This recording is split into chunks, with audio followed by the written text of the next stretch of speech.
Hello and welcome to Nerdsmith Presents. Tonight we will be playing a beloved game of Trophy Dark, where you will watch our doomed treasure hunters as they attempt to make their way through Hawthorne Manor. We've got a little bit of housekeeping to do right away. Go ahead and do our sponsors here so that I know that I've got that done. The sponsors are Die Hard Dice, home to the friendliest shopkeepers in the realm, carrying quality dice and accessories. Use code NERDSMITH for 10% off your next order, and be sure to let them know we sent you. Hero Forge. Hero Forge is an online character design application that lets users create and buy customized tabletop miniatures and statuettes, releasing exciting new features every Tuesday for their pro subscribers. Use the link in chat to get your pro subscription and help support the network today. World Anvil. World Anvil is a set of world-building tools that helps you create, organize, and store your world setting. If you check out all that you can do with a Sage membership, check out the link in chat. And also, huge shout out to our artist Harry at Katrina Raposan on Twitter, who made the busts for this stream. Be sure to follow them. All right. I guess I will introduce myself. I'm Capia. I'm the game master. We will be playing Trophy Dark, like I said, because I'm going to repeat myself a lot. It's, going to be a time, I'm sure. And with that, we'll go around. Hi, hello. I'm Eva. My pronouns are she, her, and today I am playing Laura. How much character information did you want us to give out? Just you could just do like the blurb that you gave to production. That works for now, I think. Perfect. Laura is a lamb. Innocent, not sacrificial, but full of sacrifice, and a disinherited noble. Can't read my own writing. It's fine.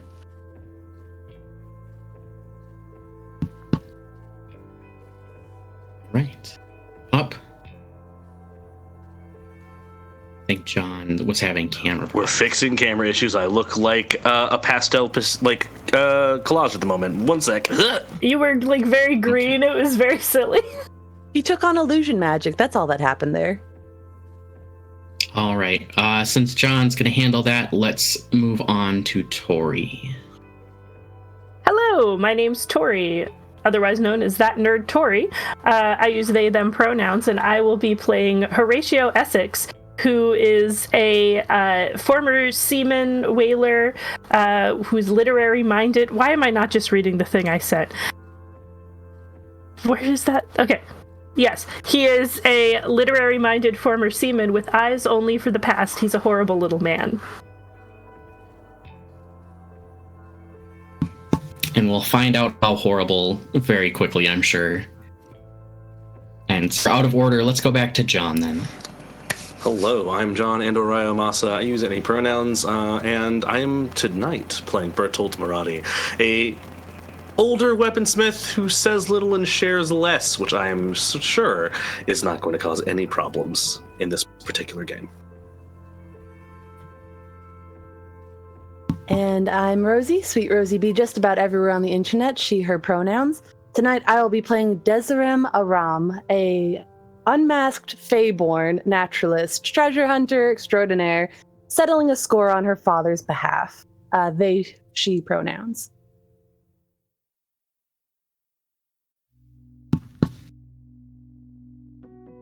All right.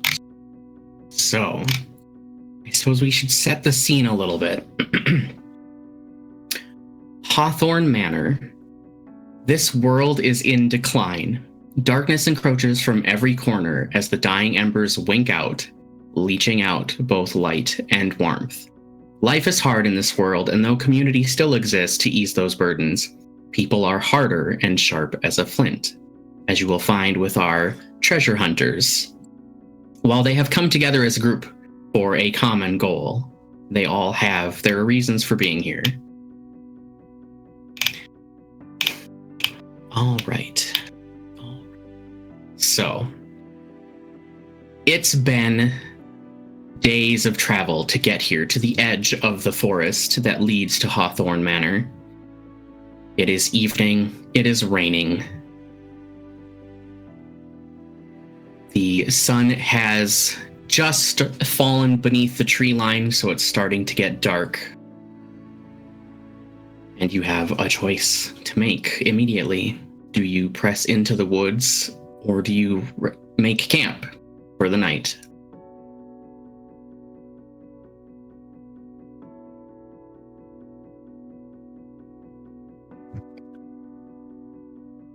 I'm inclined to say that we just pass on. I think there's no sense in wasting time. It's perfectly good walking weather. I think something's going to jump out at us, whether it's nighttime or day. Might as well Practical. press on. Who would like to lead the way? Alright. Navigation is not my strong suit, I'm afraid. Is it anybody's? Well, technically, yes, but more not on the land. I never quite got my land legs back, as it were. Is navigation not the same? Is north not north on the land as it is on the sea? Nothing's the same when you're at sea. Anyway, I guess I'll go first. Horatio walks down the path. Laura is happy to follow if we're looking for a marching order. I just do not prefer to be last. Or first, I suppose.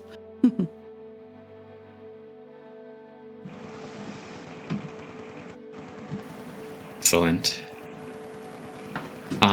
If you like, we can have like a hard marching order. Otherwise, we know that Horatio's in front. That's I'll take up the also rear. acceptable. I'll be middle back then. All right. You start to push through the brush. This is dense, old-growth forest. These trees are large. The underbrush is thick and tangled and full of branches and thorns that will snatch at your clothes, at your hair, at your packs. You can hear, even through the canopy above, the sound of the rain dripping through. And quickly you realize that it is very, very dark in the night under this canopy.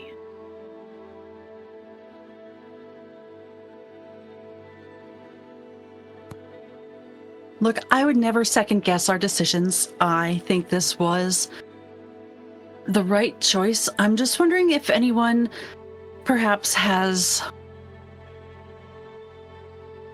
better wet weather gear or A lantern? Did anyone bring a lantern? a machete, perhaps. Horatio asks this as he pulls a lantern out of his pack, because he did bring a lantern. Ah, clever.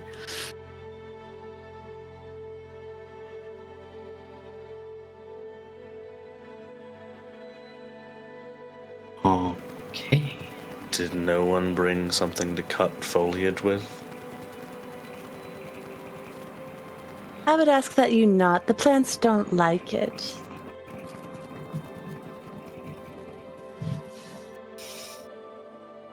I can see a certain logic in that.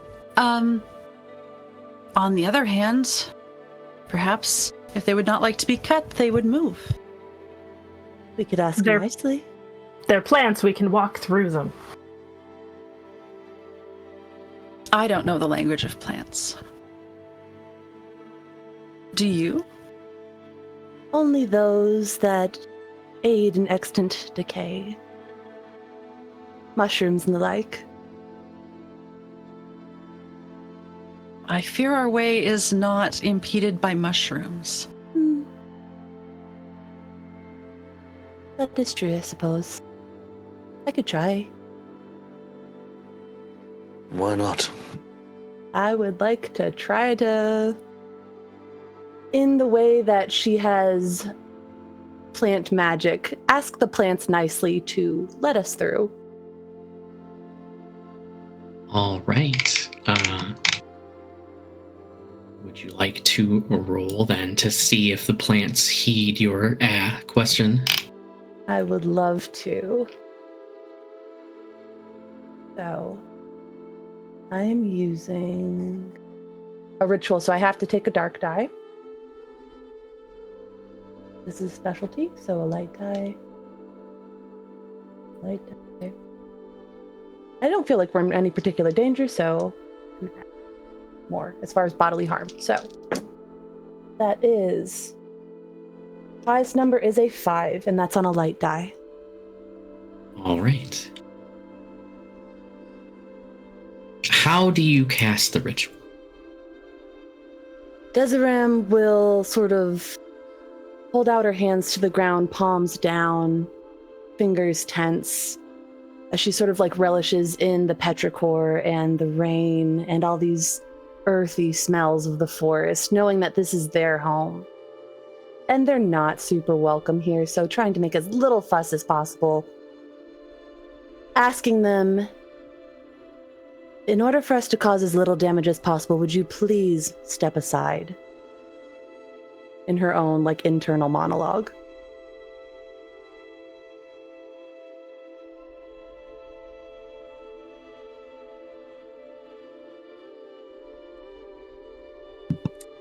All right. As the ritual finishes, the rain quiets slightly, and you hear this rustling. But rustling isn't quite the right sound, but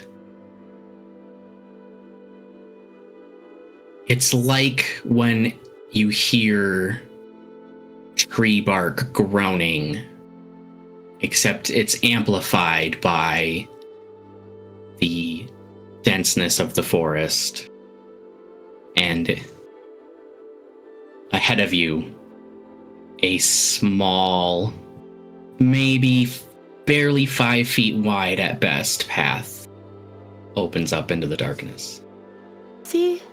Manners. We're in their home. Remarkable. Lead the way. Well, onward. And Horatio sort of tries to not get the lantern too close to any of the plants. So he's got a tiny little bit of respect now.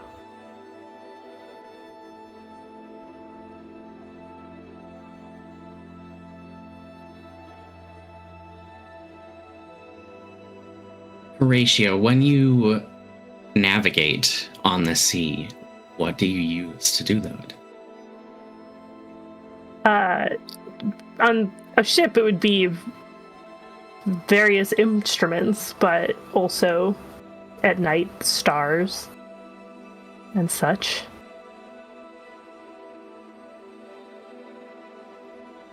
Can Horatio see the stars through the forest at the moment? Almost certainly not. So now he's navigating on a vibes-based system.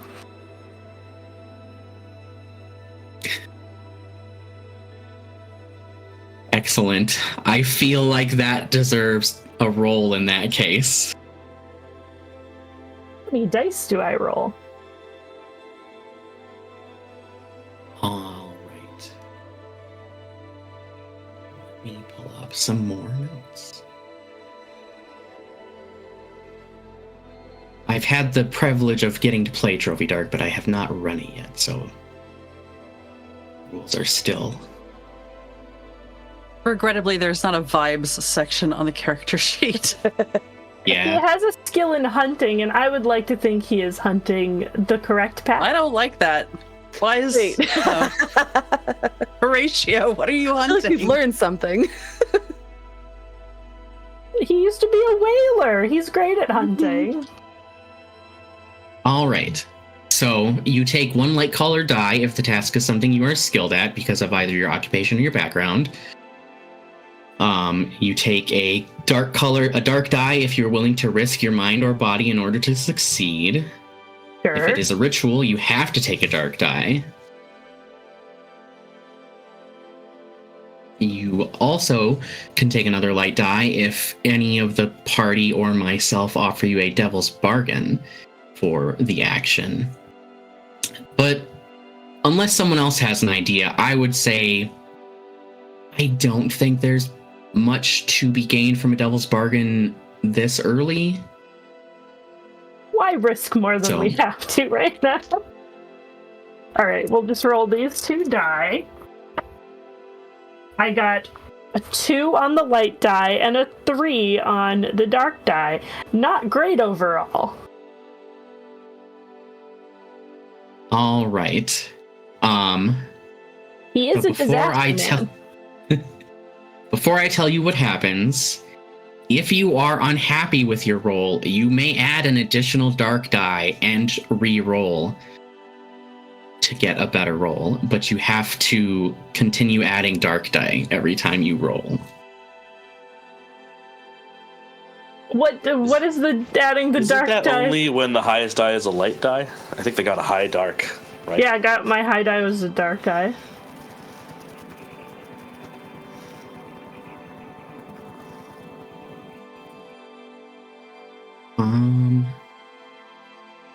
Fine with having a bad roll. It's session 1. I've got 5 points of ruin I can take before I die. I think's fine. Amazing. All right. So on a 3, unfortunately, Horatio, you fail to navigate through the forest.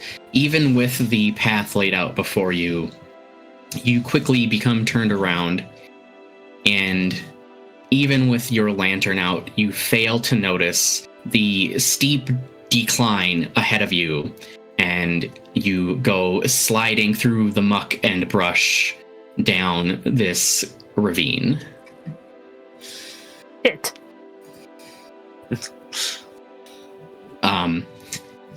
The rest of you see the spot where Horatio was standing, where the scant light is, just drop out of view. We should probably rescue our lantern. Navigator. We should probably rescue our navigator. No, you had it right the first time. Laura will And don't walk that way, perhaps. take careful steps towards the edge and kind of try and gauge what happened to Horatio and anything is salvageable. All right. As you peer over the edge, you see that it is a good 30-foot decline down to the bottom, and Horatio is laying there, kind of arms akimbo and legs splayed out, and the lantern is nowhere to be seen.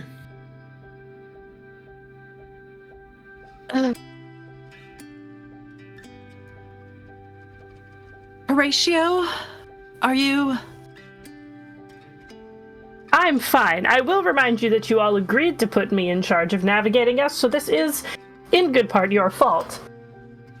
Okay, do you not want a rope then? No, thank you. I'll take a rope. All right. I have, I think, a solid 20-foot rope. Or at least 20 feet once it's like tied off, because I'm not holding on to it. And I have talent in rope because whaling. I could give you a special interest dump. I can stand firmly on the fact that I know how ropes work. My favorite thing is that it's such a ridiculous sentence. It makes perfect sense. Just shouting not instructions. Not even nautical, just whaling. Just rope. Yep. My job is rope. here's a rope. Cool, let me tell you how ropes work. 20-minute monologue. Like, none of this was helpful. Thank you, Horatio. Moving on. John, no one's supposed to know that Horatio is basically Herman Melville. Oh, yeah, who could possibly guess? Cool, so dissertation we is so happy have right now. rope.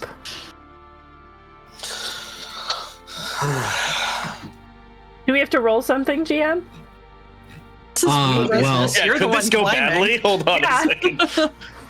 Yeah, how badly can this go? the only thing I will reiterate is that Eva said they had about 20 feet of rope after tying it off, and the decline is at least 30 feet. Oh, nice. Yeah, I think that I can definitely scramble up. I mean, he's not very tall, but the 5 or so feet that he would need to scramble up, I think he could definitely do that. All right. Such a weasel. Okay.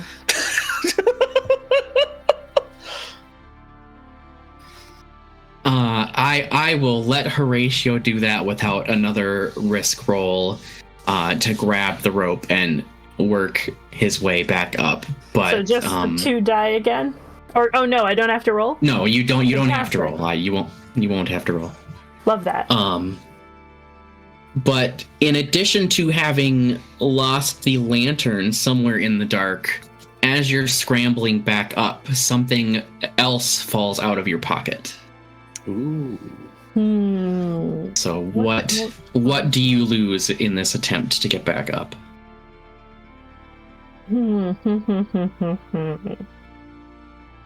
Let's say it's like a really nicely carved meerschaum pipe. Okay. Really unfortunate, but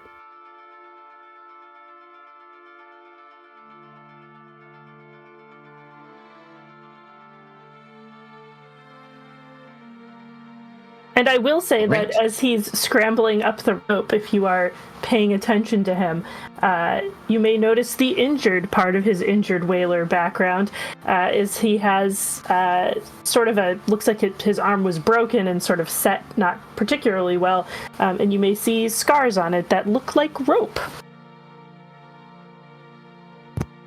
Well, now I feel bad for shortening the rope.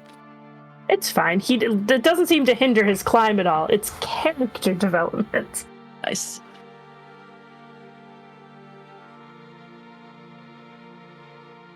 So Horatio manages to scramble back up.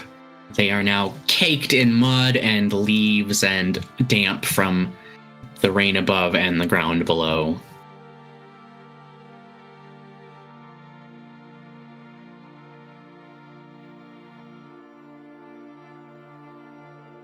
This new look suits you very well, I have to say.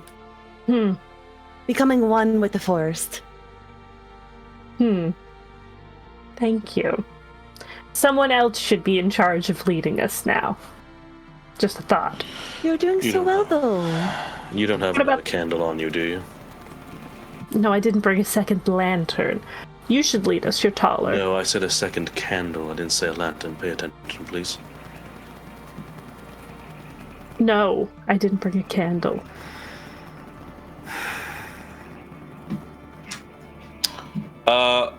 Berthold, I would like to do a thing. So I would like to use the clay ritual to take a lump of iron and manipulate it into a lantern, throw some flammable things inside of it, hand it to Horatio, and push them down the path. I thought you were going to say hill. You were pushing the sad little man down the hill again. No, just further up the path, but this time with a new lantern. Okay. Cool.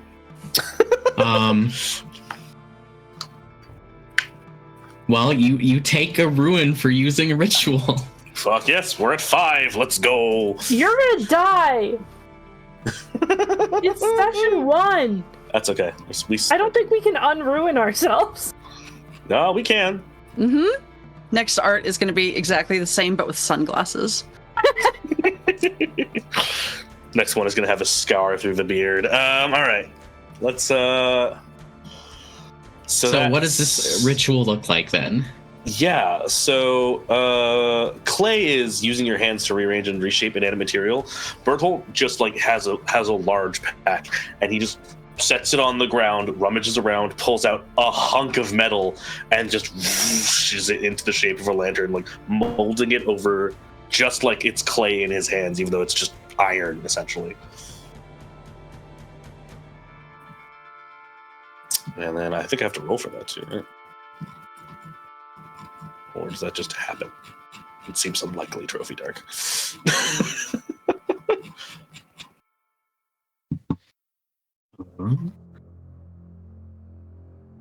Yeah.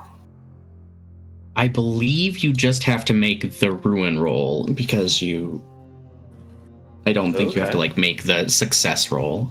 Yeah, so I just have to make sure I don't. Additional ruin. Okay.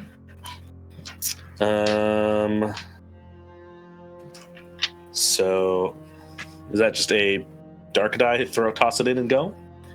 Question mark? Yes. Yes. Okay. Great. Yeah. It is lower than my current ruin, which is pretty ding dang high. That's good for you. Yeah.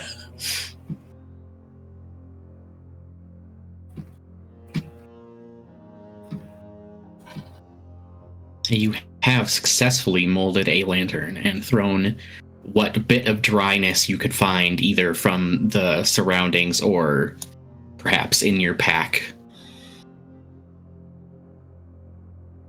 Yep. And then shoves it into Horatio's chest and goes, continue. Wonderful. All right, well, I'm not going to guarantee I won't get us lost again. Lost is fine, downhills is worse. That was technically lost. Nope, we knew where you were. It's true. Oh, God, the pedantry. All right. And he walks on. Just hold on to the lantern next time. It's basically a pile of sticks. Tightly so you don't lose it.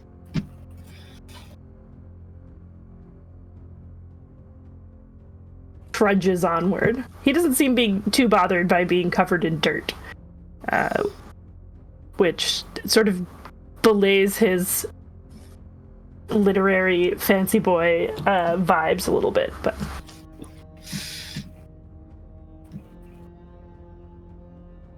all right, Horatio, you trudge on through the thick underbrush, the damp soaking deep into your bones from the cold mud and the rain. Luckily, the rain itself either cannot penetrate the canopy of the forest or it has abated at this point.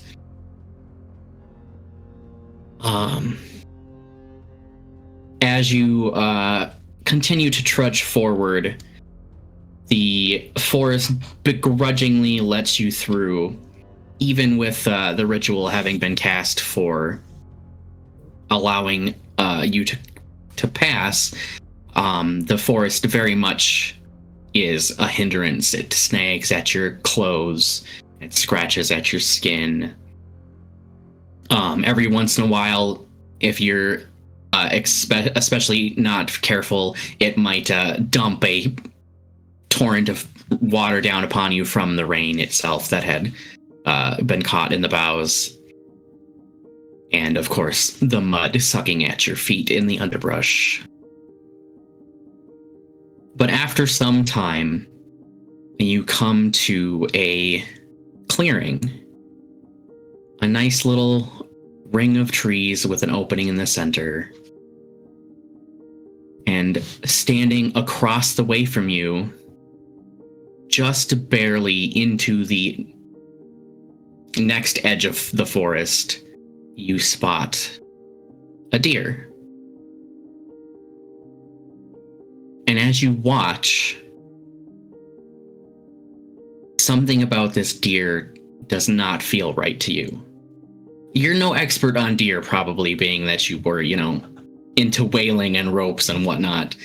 But you've spent enough time on land that you have a rough idea of what deer are and how they should act, and something about this deer is unsettling, even though it's just standing there and it doesn't even seem to have noticed you yet. I think Horatio would just sort of stop dead in his tracks and not say anything, but just stop and look at the deer.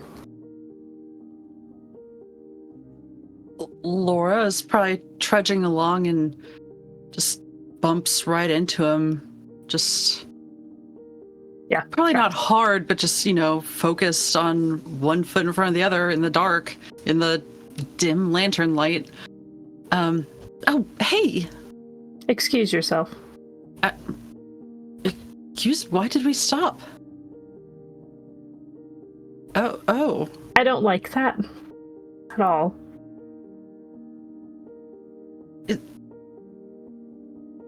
I should probably hold a hand up behind herself just so that she doesn't get run into. She's looking at this deer. Is it not a deer? I'm not sure. But I'm not going to be the first one to walk towards it. I've been the first one to walk towards enough things this evening. Don't they just run away? I think they usually do. I'm not sure this one will. Are you not picking up any unsettling... It's dark. We're in the middle of a gross, rainy forest in the middle of the night. I'm very tired. I don't know about you. Oh, by all means, please walk towards the unsettling deer. Please. Are either of you two deer expert? Would you like to weigh in on this deer situation before I throw a rock at it? Or perfect. By all means. Honing her naturalist occupation, is there anything particularly off about this deer?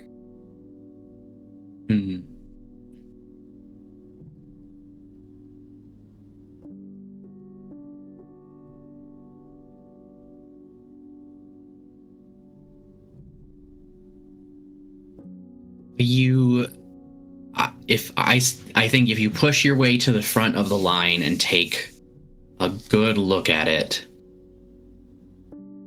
you notice that the fur almost has a shimmer to it, maybe an iridescence. And as you watch the lantern light kind of wave across it back and forth slightly as everyone mills about, you realize that that's not fur. Those are scales, or maybe like chitin. Isn't that fascinating? She's gonna lean towards it, not approach, but just engrossed in whatever this is, absolutely just stunned and admiring it more than anything. Does it look wet? Well, it's in the reindeer, so yes. But it looks bescaled like a dragon. It looks out of place. Oh, absolutely not. Okay. But utterly beautiful. Well, I'm not walking towards the scaled deer. No. Good eye, though. Is it in our way? It is. Are you going to do some other magical thing to it? As a last resort, maybe. In the meantime, I can wait. We could go around the clearing. We'd have to suffer through the plants. Or we suffer this deer. Something thou shalt suffer, a scaled deer to live, I suppose.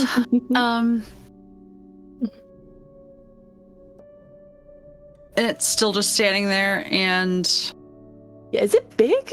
Is it like a big moosely deer? Or... Moosely deer! Yes, I will say it's I don't think that it's quite as large as a moose, but it's definitely much megafauna. larger. It's definitely much larger than, like, say, a white-tailed deer would be. Okay, so it's not like we could pick it up. Like, It's like a, Yes. not mega, but like a maybe Close fauna, enough. maybe. Like an end table just shifted across the path. Who's going to More like a dining room table. to this deer Oh, to pick Lord. it up? Certainly not me. I was gonna offer to Bertolt. But it is about that point of the conversation when some kind of shriek or howl screams through the forest, enough that the trees shake and the brush vibrates, and that deer takes a quick... You're not even sure... You barely register that it moved so fast, but as its head turns around to look in a couple different directions, you see that the face is just a mass of shadow with like smoke coming off of it before it bounds into the forest away from you. Bertolt's hate like, that. that's weird. I'm like, that's fucking cool. Yeah. Likewise. Oh, I will have to Horatio remember is- so I can draw it. Horatio is very clearly trying not to look settled and put on a sort of like stiff upper lip and goes, well, I suppose we'll have to thank whatever baleful banshee got us out of that one.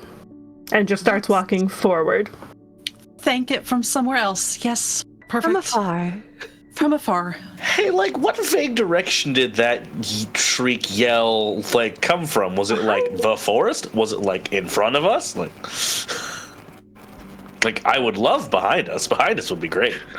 I mean, But... kind of. Is it spurring And our it's pace coming forward? from the direction we're heading in. yeah. Or was it just, like, Um, the forest? Fuck you. It was such a way that, to the best of your ability to detect, it was just the forest. Fuck you. Great. Okay, Fair. cool. That's fair. Well, what with my 0 skills in anything related to that, that's probably about what Bertolt got. So, yeah, perfect.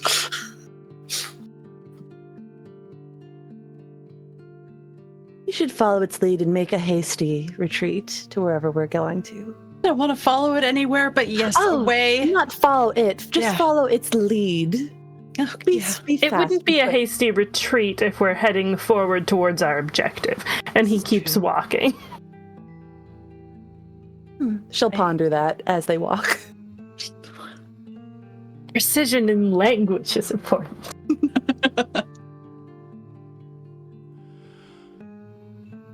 Laura will continue following Horatio, but be paying a little bit more attention to any sudden stops in the future. Thank you.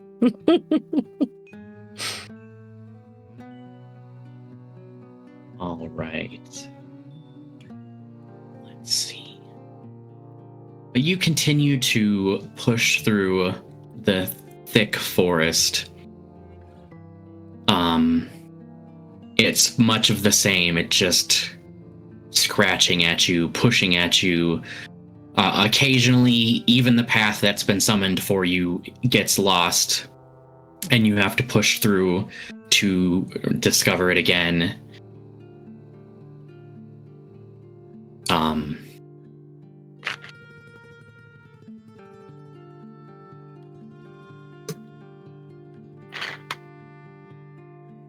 While this is happening, while the group continues to trudge on, Bertold, what occupies your mind?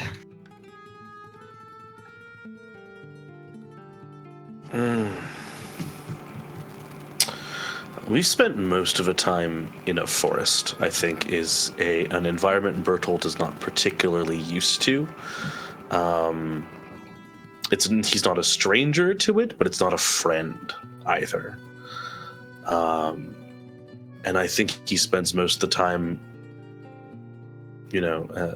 he was a blacksmith by trade, and that's a lot of late nights with various sources of light, sort of no matter what time of day it is. And I think it's a strange cross between enjoying and being wary of the kind of darkness that descends when you're in the middle of the woods TM, in a way that, you know, a lot of people, even nowadays, have kind of forgotten. I think he's remembering that now, and it's interesting.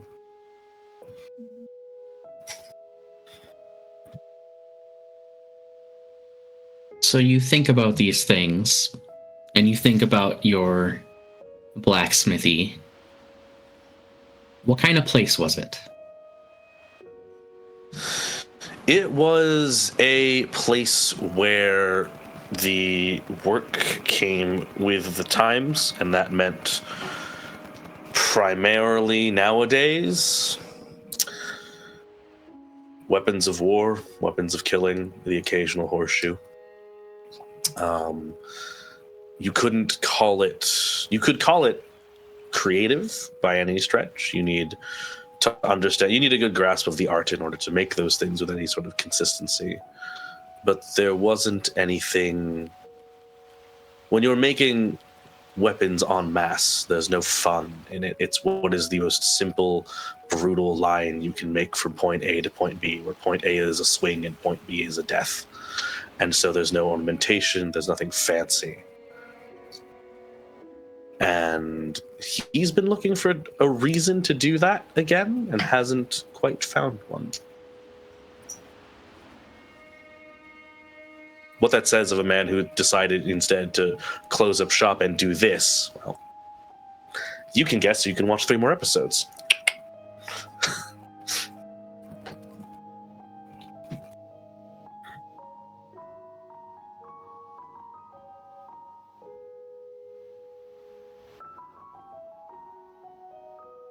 I pose the same question to Deserum as this march is continuing deep, deep into the night. What occupies your mind? Oh, she is relishing in the sounds and the smells and the sights of this forest. As unwelcome as she knows, that's sort of poking at the back of her mind. She knows that she is not meant to be here, but if she's going to beg, barter, and steal to settle some scores, at least she can be out here in nature and relish in these senses.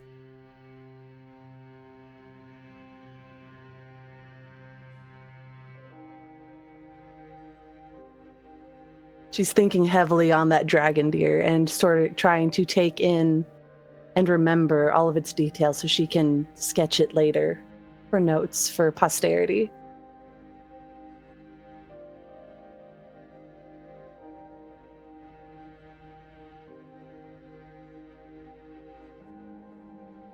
Laura, as this march makes its way from the deep night into potentially the early morning, something catches your eye off the path that you're being led.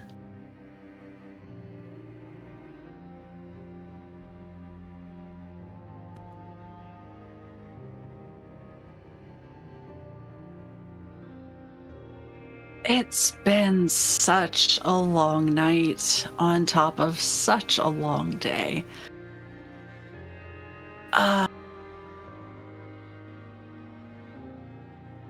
There's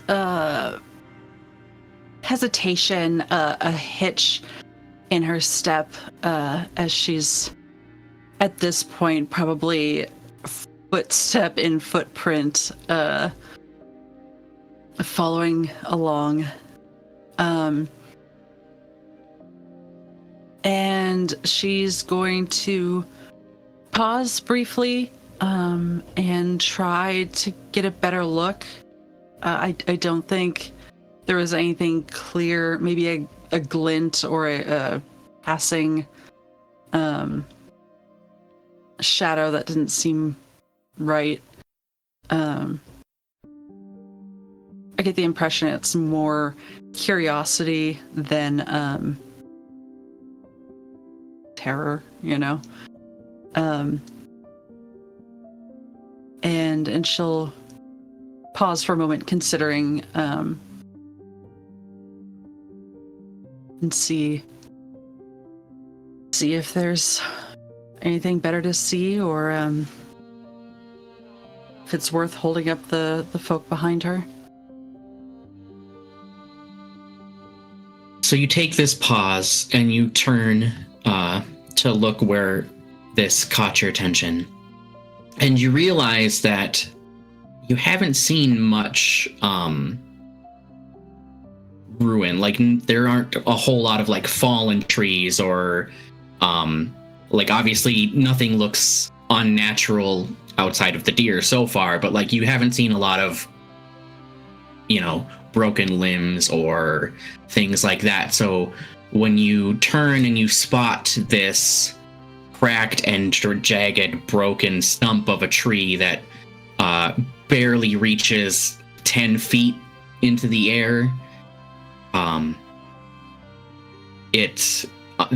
that catches your eye now that you've realized it. But you also, thinking back 30 seconds or so, you look in the like dark hollow, and you're fairly certain that the lantern light bounced off something reflective.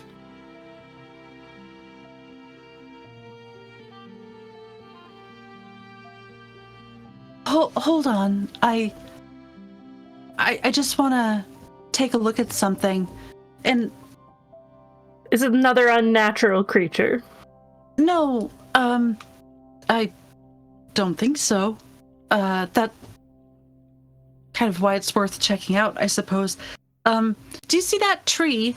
And this is like probably as she's taking a step off the trail. Do you know what would cause that? Do any of you know what would cause that? Is there any other, like, the rest of the tree is visible on the ground somewhere? It's just... Not from where you're standing, there isn't the rest of the tree visible, no.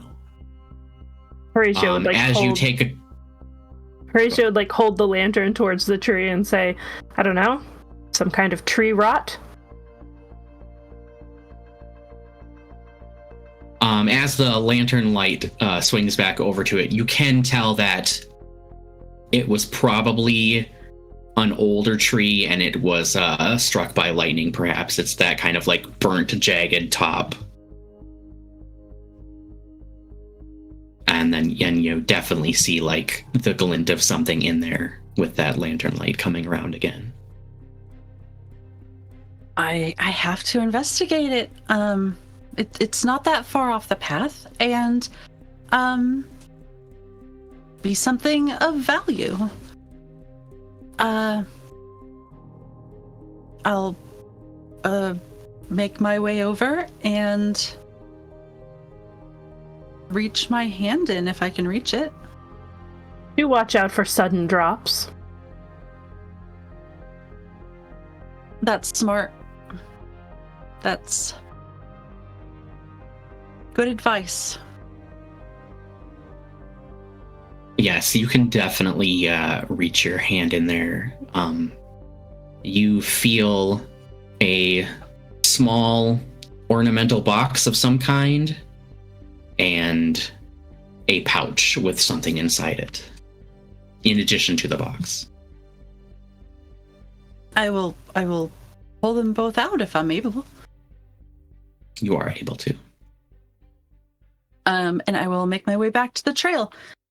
Before I would need the lantern light anyway, I realize. Before carefully opening the lid on the box. All right. You see the box is mostly iron with a bit of maybe brass inlay. It's relatively fancy, but it's not like it's not like a high artistic type of thing. So like it's got filigree on it, but it's like one or two like simple things. Ornate, not super valuable. Yeah. But inside it you see a handful of the kingdom's royal coin, which has been harder to get. Everyone's started using other currency that's been easier to get. Interesting.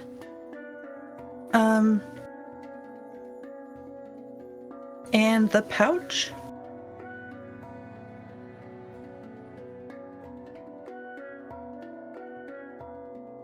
Inside the pouch.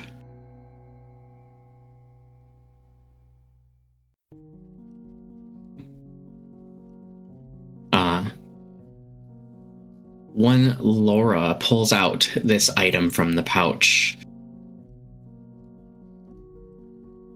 Desirem, you recognize it. What do they pull out? Oh.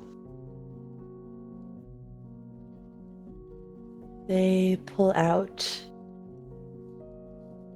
a small periapt, and within it are 5 canine teeth. I knew one of them was going to have teeth. I knew it. And how do you know what this is? Because I've seen these before in the court. Someone that I owe a very large debt to. They are rare, and they are signs of power. She'll kind of shrink back from it, but while also like reaching forward, conflicted in this moment, knowing it's human value. teeth. Teeth. Anybody good on teeth? Teeth. Is that covered in whaling? Only whale teeth, unfortunately, which were frequently used to make carvings. There's a lot of really interesting whale teeth carvings that you can see in museums in New Bedford. I will say they are smaller teeth if they're fitting inside of like. Yeah, they're not. Yeah. Whale teeth. They're not wolf teeth. Okay. All right. Well,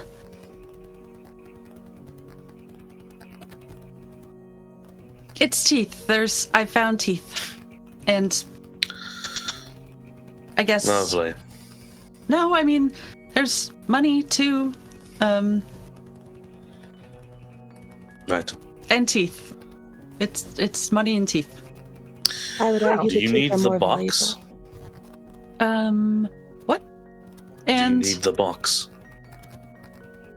I suppose not.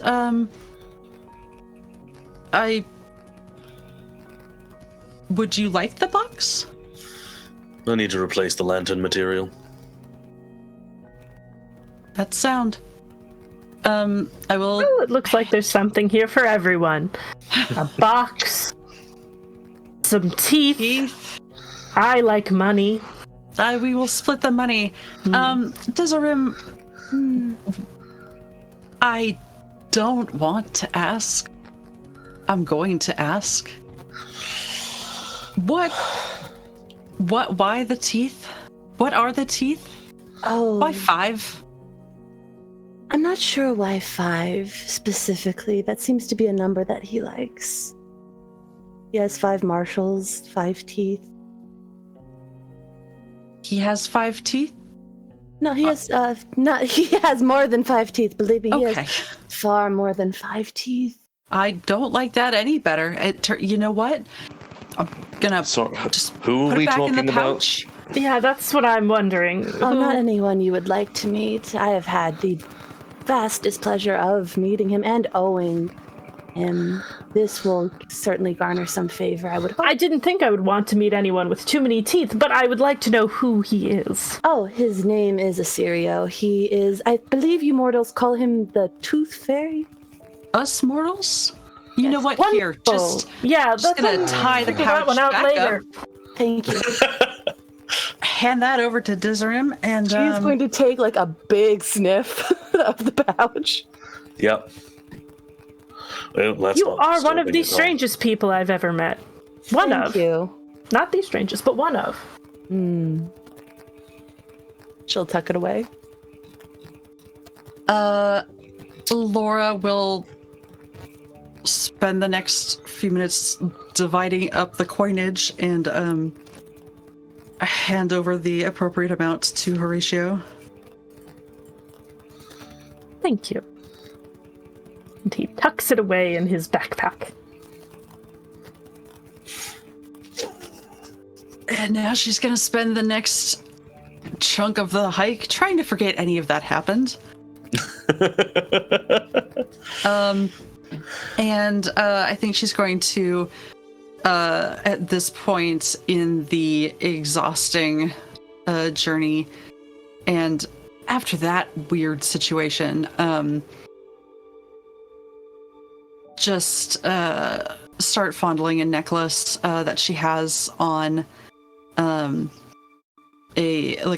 blue-green stone, and every once in a while just quietly muttering to herself, not a lot, just a little bit. Anyone within 10 feet will probably hear the words teeth every once in a while. Fine. This is all fine and normal behavior that shouldn't concern anyone. Every time you say teeth, Desiree will chuckle behind you. Great. This is great. Everyone's really This is fine. just Yeah. behaving very normally here. All right. Laura's fine. I'm going to need to make a stress roll here personally, but it's fine. Horatio is just trudging onward. Very single-mindedly. Smart, man.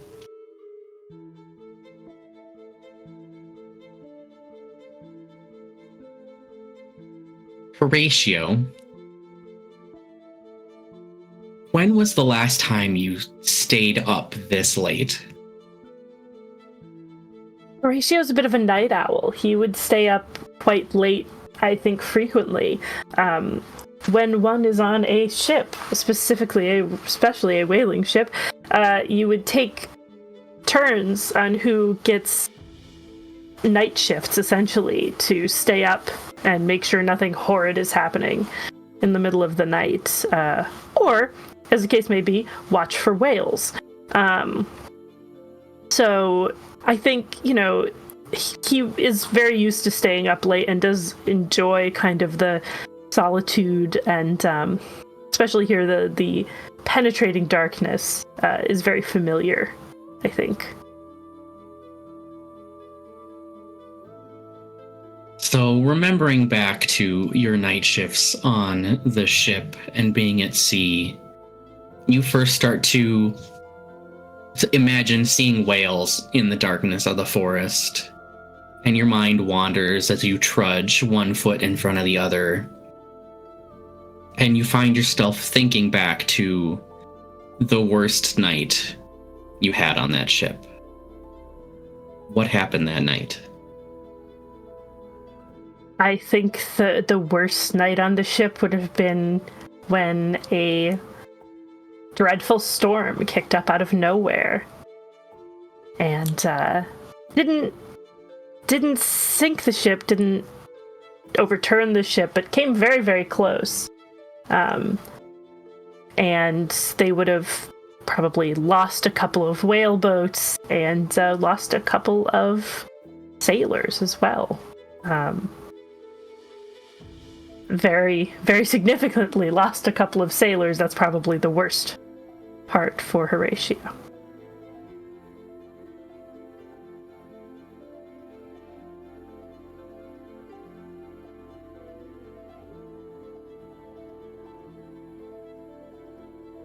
Yay, sadness.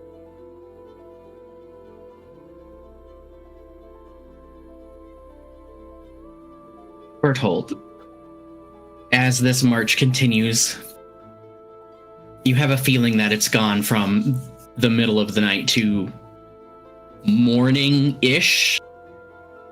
Still dark, still easily pre-dawn, even if you weren't in the forest. But you notice that as Horatio seems lost, contemplating while leading the way,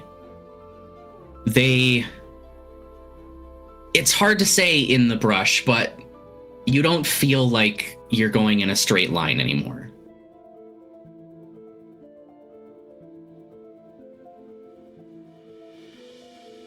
If I look back, can I see what is functionally a wibbly line left behind us?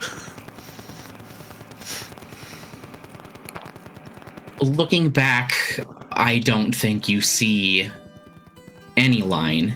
You cannot see passage where you've come from. Interesting. Okay. Are we going in circles? What? I thought that tree looked familiar. And Tree look familiar. It's a there's sign of tree. passage behind us, which means I think the forest is doing that. I'm walking forward. Listen, you all put me in front of this little group. You reiterated it after I offered to let you go first. Just for the sake of argument, is your method of navigation just walking forward? I told you my experience with navigation is on a boat where you have sextants and compasses and stars, and we're in a horribly damp little forest where you can't see the sky. I didn't know you could do that on a ship. What? You ever been? Never mind. Oh, all right. Does anyone else have a better idea than walking forward? Yes, please. I've been saying from the beginning I would love someone else to lead. John, you're muted. Oh, good. Fucking professional streamer. Bertolt points at Desram. She goes, that one's weird. Thank you for noticing. You're welcome. Are we only noticing that Good. they're enough. weird? Okay. I do know that that- moss grows on the north side of trees. If we want to know at least which way is north. Are we trying to go north? Laura's gonna do a quick glance around for some moss. Because if there's Going no moss, great. it's a moot point. Mm-hmm. True.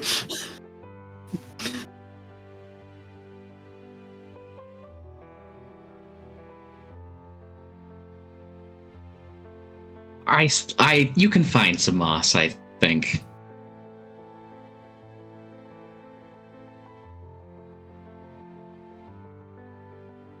Question is, what direction do we want to be heading? Because it's been kind of a long time, and at this point, I'm not sure what our heading is supposed to be.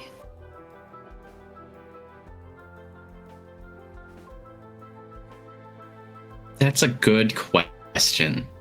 Right. Who in the party knew where you were supposed to be going? Outside of the VAG, you're going to Hawthorne Manor. Okay. Slightly differently phrased question. Did anybody fucking know where we were going? How would we have known to go here if we didn't have some intel? So just sussing out what that intel might be. I have a strong vibe that it was a lot of pieced together rumor and like, oh, my cousin just got back from the woods. He's not the same as when he left. They lost half their party, and it was, way out east in the forest or whatever. And then, someone else in their cups, 2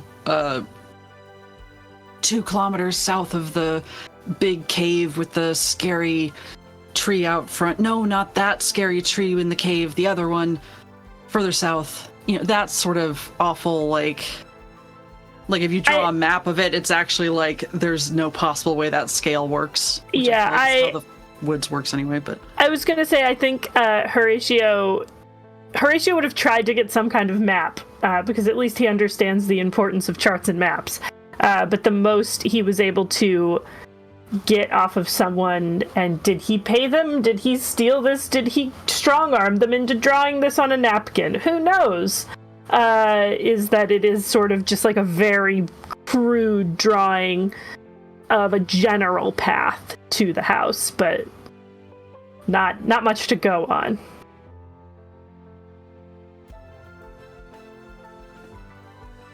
Okay. So, if we take a look at the map, may we see the map is the better question.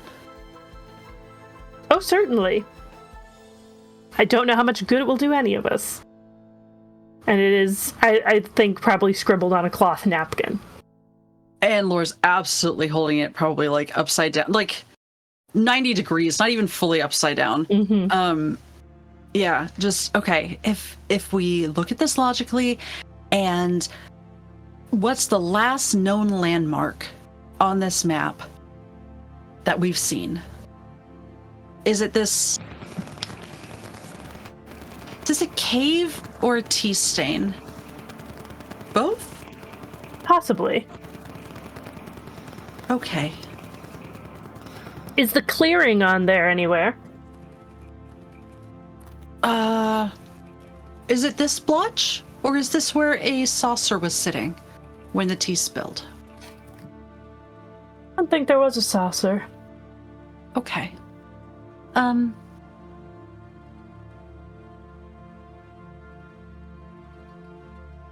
This direction. Laura's just going to point slightly away from north, where they've decided the moss is.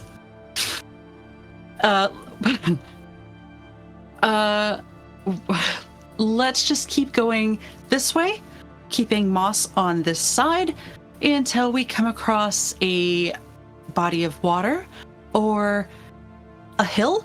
A hill would be good. Or talkative plants? The hill would be good so long as Horatio does not fall down one again. Oh, for God's sake. I didn't. Someone else that is was not leaving. me. To be clear, Horatio, I did not say that. I am not aware you put up are to two different people. Yes, good. Wonderful. Who's going first? I think it should be the tall one.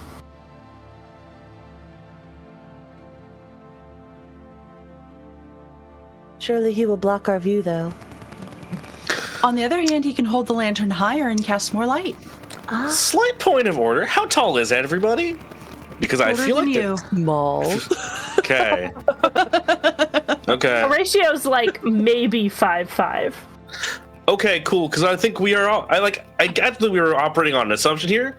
Bertolt is like 5'6". He's not Perfect. that much taller. That makes it Taller even than better Yeah. for them to be the tall one. Yep. Yeah. Love that. Okay. Cool. Your Laura picture has- looks tall. Yeah. Laura has Yeah, big Shakira he's energy. Broad, right? Like. I should have said the big one then. The big, Yeah, the big one, large yeah. one gets to leave. That would work. The Yeah. moosely one. Moosely is the new word of this campaign. I love it. Anyways, Demon Moose when Bertolt takes the lantern from Horatio and just marches in the direction that Laura was pointing.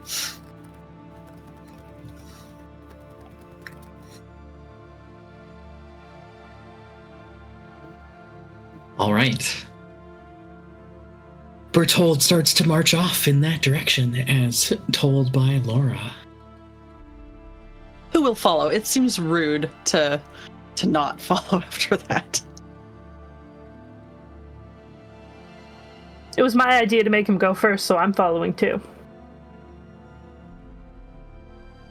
I have to say, I don't know how I feel about Desiree being in the back anymore.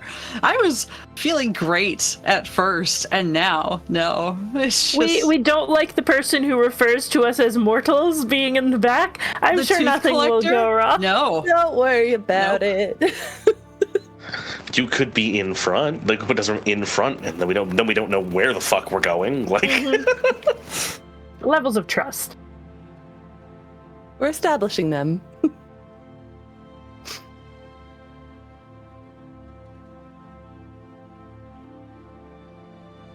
So, other than Berthold being in the front, are you basically in the same order since we're talking about them being in the back?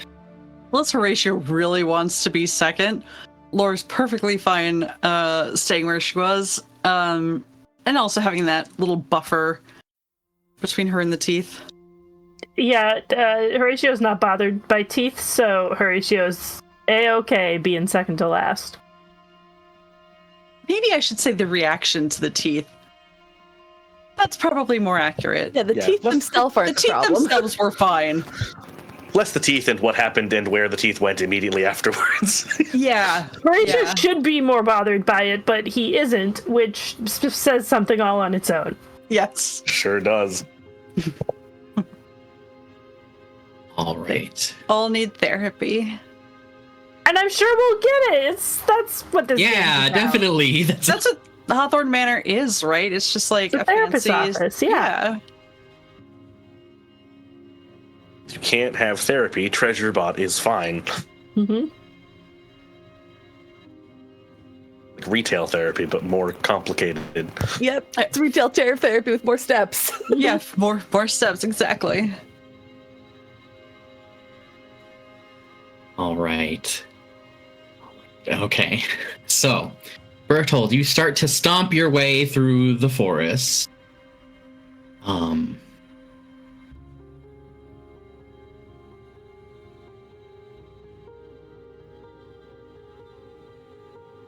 Let's see. What happens next?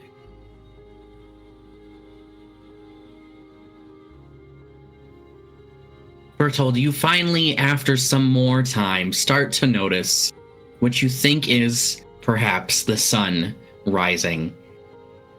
You can't see it above the canopy yet, but there is some kind of ambient light wafting through the brush somewhat. Okay.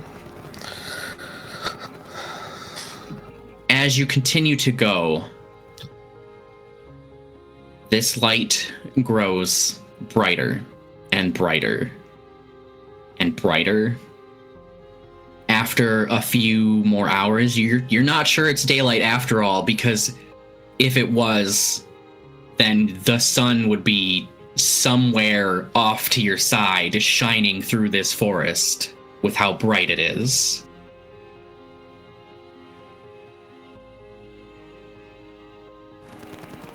Huh. Okay.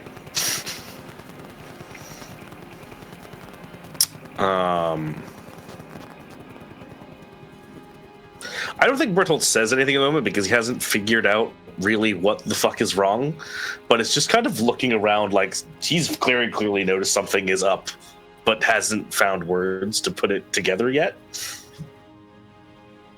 But I think it's fairly obvious if you're paying attention that he's like something is up and he's trying to figure out what it is. I don't think this is how trees usually affect sunlight, is it? No. Delightful. What are you... Is that what you're looking at too? Laura is focused on the person ahead of her again, so she doesn't run into them. Yeah, I think Burrow just goes, yeah, something is wrong with the lighting. I'm not sure what yet. Huh.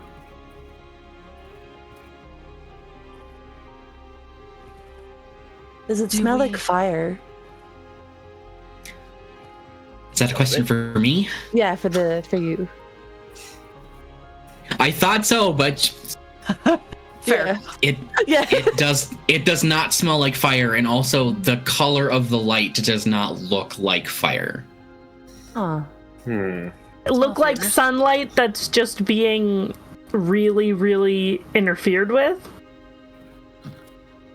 It kind of looks like... I think the best way I can explain it is to use some modern speak. It's like someone's shining one of those huge spotlight beams that normally like wave, up in the air, but they're pointed, it's pointed directly into the forest from wherever. Interesting. So it's very white, it's very radiant, and the trees are extremely shadowed and dark in the, backside of this light. Interesting. Okay. Maybe the house gives off light. I wouldn't put it past this forest. That's a lot of light for a house, but it's a landmark.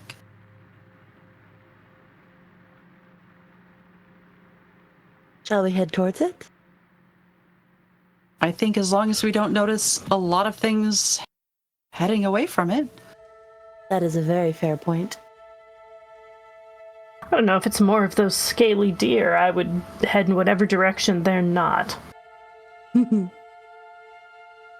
But You last see time a scaly deer?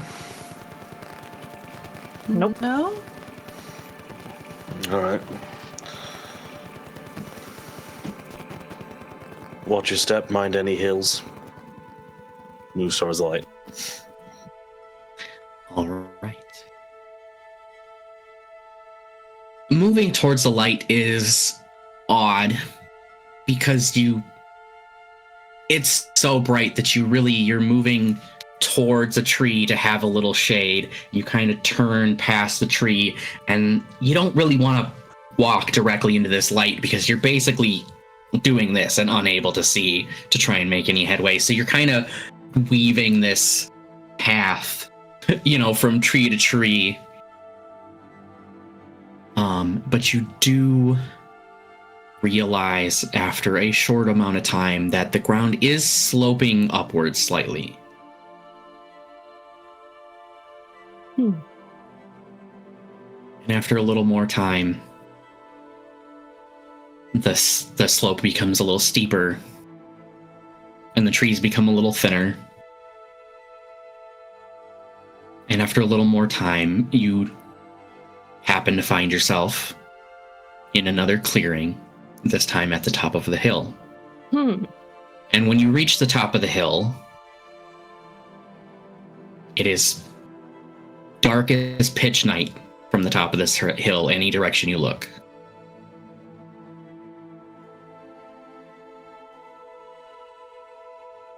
Huh. It certainly should be daylight. And it's not.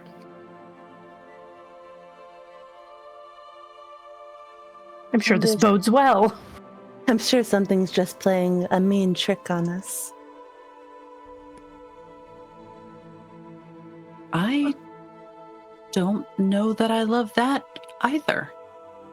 Oh. So just to clarify though, there's nothing at the top of this hill that's just like an empty hill. Yes. Is the light coming from the hill? There's no light now that you're at the top of the hill. Oh. You were still heading towards the light when the ground started elevating, and you were still traveling towards the light when you were obviously coming to a hill, and when you reach the top of the hill, there is no light. Oh.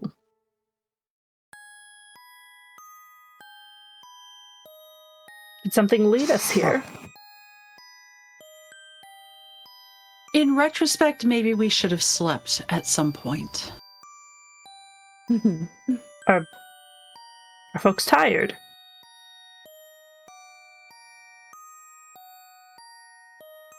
Interesting. Group hallucination would not be the most out of the question possibility. It usually requires a lot more hunger. Anyway, can I see the house if I look around us on this high point that we now have?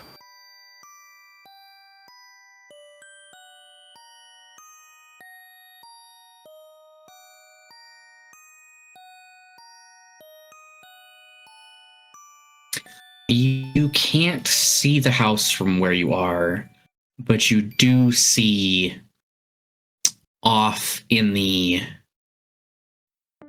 far eastern edge what looks like could be the start of more hilly terrain, maybe like low-lying mountains, with a much more obvious path through that area.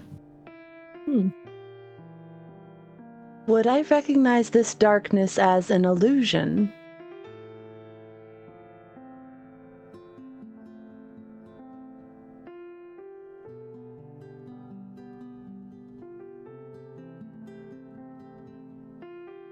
I don't. I think you get the sense that it's not an illusion in the way that I think you're thinking of, but it is unnatural in the way that the forest is unnatural. Got it. Thank you. We think it would be worthwhile to rest. This seems like a good a spot as any. It's not in the trees, which we know are somewhat hostile, and we're at a high enough vantage point that whoever's watching out should be able to see any, I don't know, scaly deer.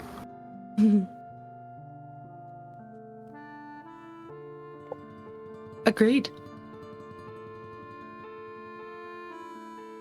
Bertold, what do you think?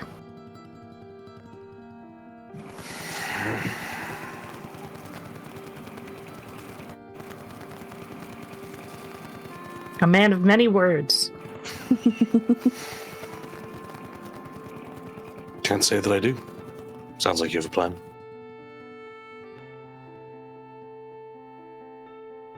Well then, let's make camp.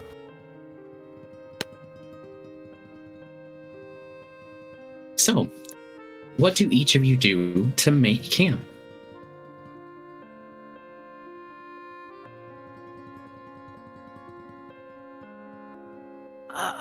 Laura will start by... Are we sleeping here? Are we doing like the full tent experience? Or Did anyone bring tents? Horatio didn't bring a tent. I feel like it might not be very good, but Laura is a creature of comfort at heart, so it might not be the most practical one, and definitely not the most expensive either, but like...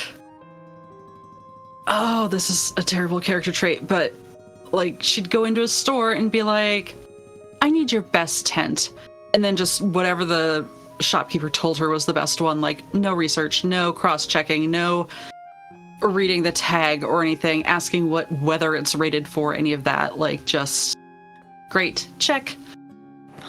This tent is the best because someone told me it was. Money. Why would he lie? Oh. Right. Okay. No. And I will say, like, she's very good at appraisal, but also it's a good tent. It might just not be practical. Regardless, I guess her tactic would be to kind of clear the area of like large rocks, like make a space, make sure there's, they're not going to be sitting on a snake den or something. That's a thing, right? Snake hole. Snake hole. I'm going to stop talking before I make that worse.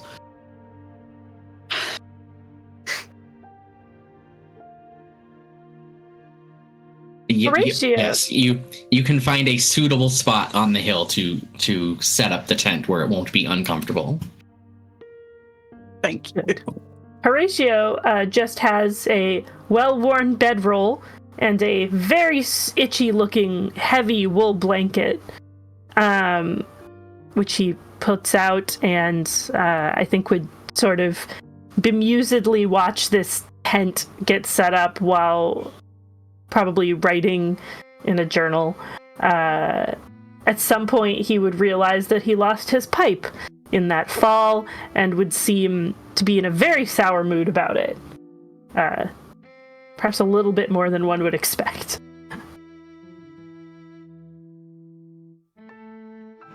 Right. Bertolt has a similar bedroll plus blanket setup. I think the difference between Horatio and him is that whereas Horatio is mostly keeping to himself and writing in a journal, there is a god awful screech sound coming from Bertolt's section as he's sharpening his sword, like just kind of vaguely next to it. Just the rasping sound of like stone, of like wet stone on steel. And then I think at some point, because I rolled for ruin and I didn't get higher, yay, Berthold just hands Horatio a pipe. No explanation, no preamble, just gives him one. Don't you need this? No, I made it for you. Made it? Yeah.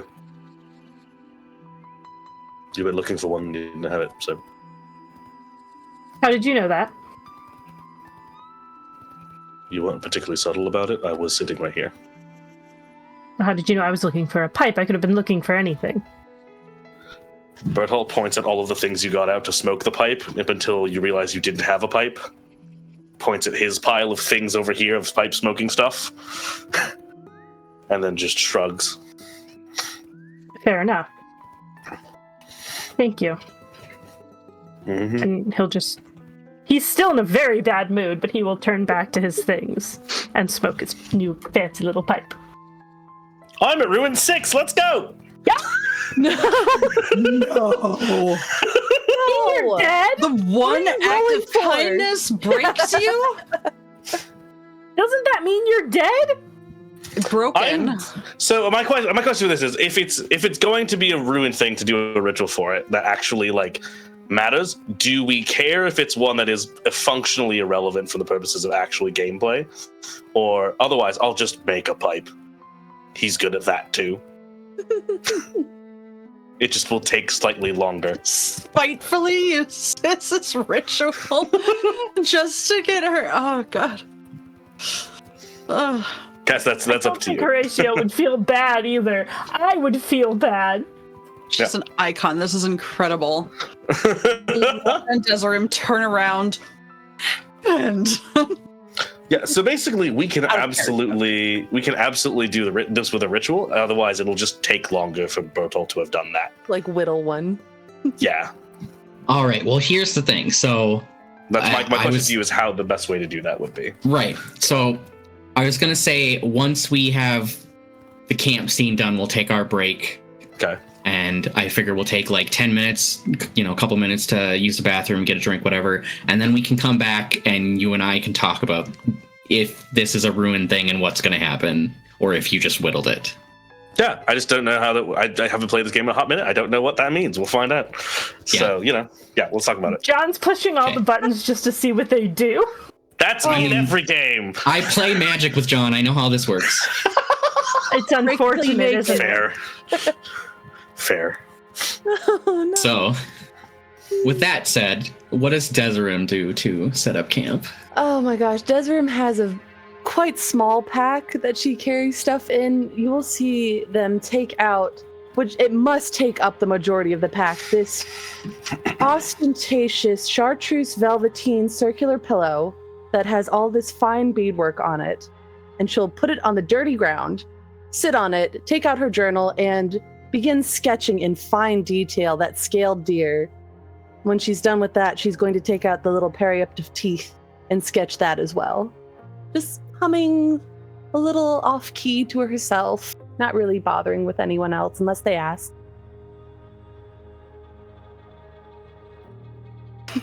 Horatio just gives you a dirty look.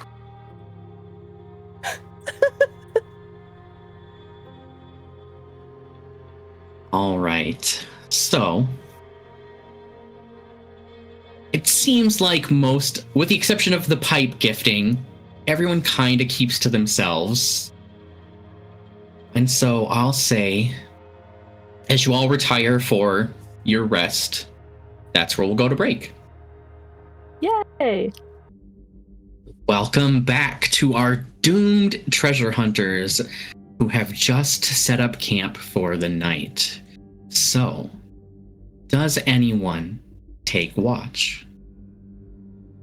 Horatio absolutely does. I'm not I sure will he as even well. sleeps. Oh no, you need sleep, sad boy. When's the last time he slept? We won't talk about it. yeah, us mortals need sleep, Horatio. Didn't you know? It's a suggestion. Episode 4. Horatio was a whale? Anyway.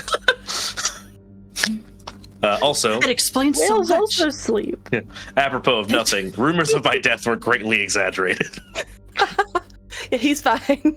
Bertram's fine. We all learned how to read the system documents on break. Yeah. Yep. Look, a lot of these terms start with the same letter. It's Yeah. very Risk, ruin, reduction, ritual.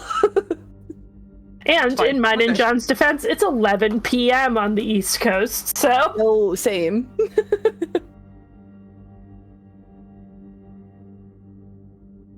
Go. Pacific time. It's fine. Me and Horatio.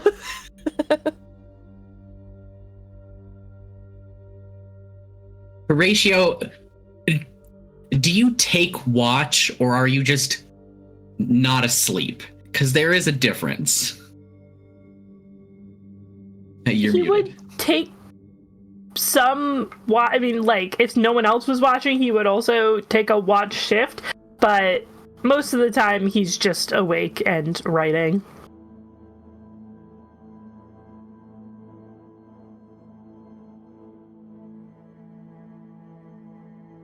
Deserim, what do you do when you take watch?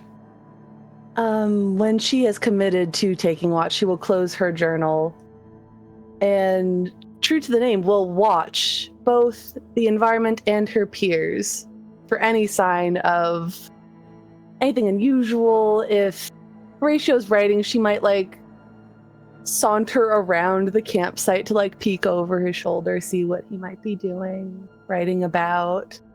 Not in a creepy way. Oh yeah, definitely not a creepy way.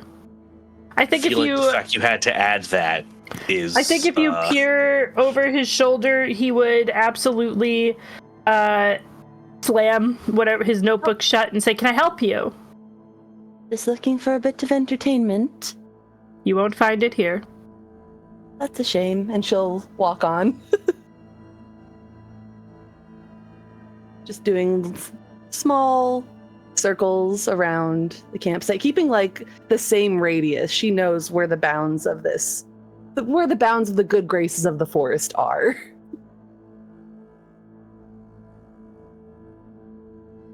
And hum. Great. Love that. Love that for those of us who are trying to sleep. Oh, it's not loud. Nope, I'm sure it's not. That makes it worse. You know that makes it worse. I find humming when sleeping to be soothing. It's white noise. When you yourself are sleeping, or when you have a partial stranger outside your area of sleeping who has already exhibited interesting traits? Listen, we've all done weird things. Liking teeth isn't that weird. Liking another man's teeth, there's questionable thing. provenance. That's true. Not saying they don't. I have my own thing, that's for darn sure.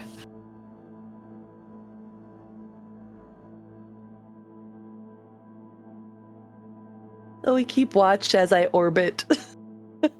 Bertolt is snoring. Of course he is. Perfect.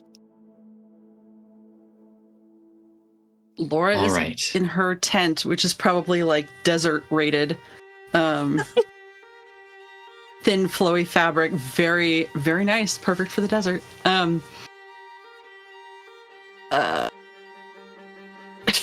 Muttering herself to sleep. She'll try and get some sleep.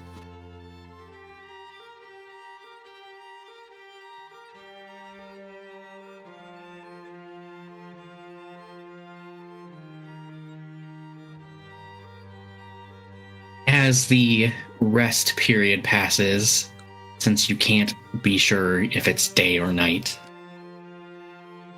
Laura, once you finally fall asleep, you dream about a family member. What family member is it, and what is this dream? It's one of those dreams that starts off more like a memory. Long ago enough where the edges are a little fuzzy, but recent enough that the rest of the scene is in pretty sharp focus. The details are lost, but the emotions are still strong. And it would be her and her brother down by some docks, looking out at the water. And just talking about fun adventures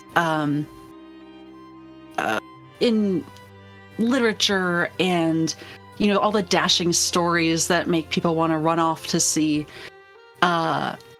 And he turns and takes her hands and says, "But Laura, I'm doing it. I'm going. It's gonna be grand. And I'll write to you.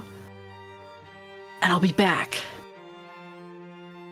And then I think it does kind of a little flicker in and out. And then she's at the dock and the weather's different.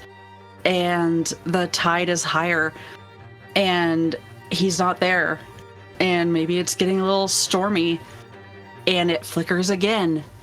And there's just an empty ship at the end of the dock, which is weirdly impossibly long at this point.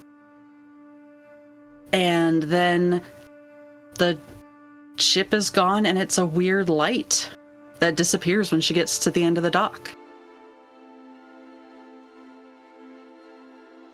And then she just keeps walking, and the dock keeps going.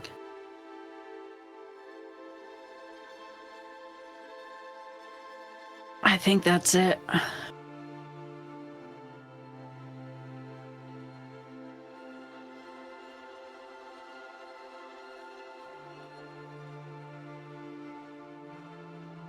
Right.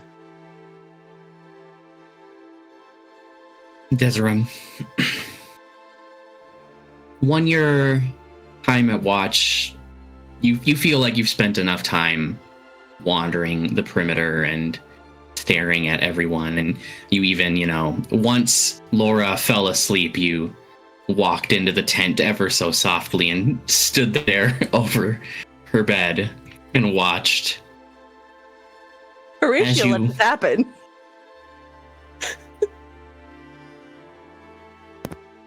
Horatio doesn't care. I think he would have looked up when you went in the tent and just sort of kept writing. Like, you could go in there and murder Laura. He doesn't mind. That's fine. More stuff. Yeah, exactly. One less person to fight over whatever they're going to find with. Mm-hmm. In which case, Desiree would see Laura probably sleeping and, like, holding on to her necklace. Probably not any of her stuff otherwise. Probably using her backpack as a pillow, but otherwise, like, just holding on. Huh. She'll watch in quiet fascination. Is she able to determine what the necklace is as she watches?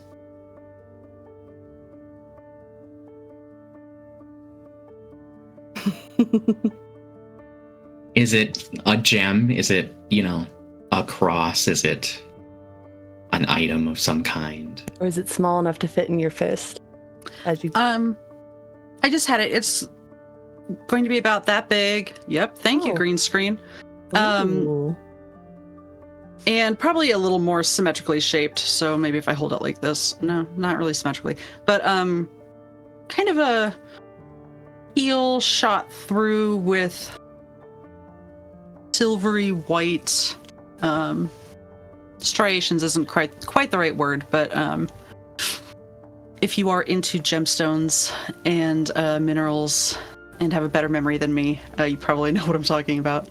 Like moss agate, I guess, is that kind of, yeah. Oh, that's pretty. Yeah. This is just Amazonite, which is still very nice, but yeah, what I'm describing is a little more unusual. And just a simple silver setting, I think. She'll make a mental note to ask you in the morning, waking, what its importance is to you. But for We now, love a nosy non-human. Non-mortal.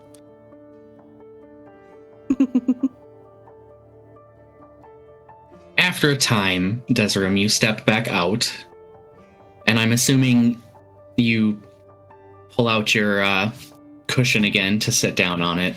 Mm-hmm. And as you start to settle onto it, you hear a voice. And you recognize this voice. It's the Tooth Fairy. Oh boy! We love this. And all they say are, "Don't forget."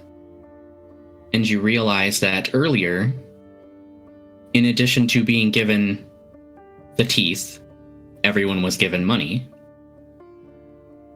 And if you owe a debt, Only what makes you place? only Laura and Horatio got Horatio. money. Yep. Oh, okay. Okay. Yep.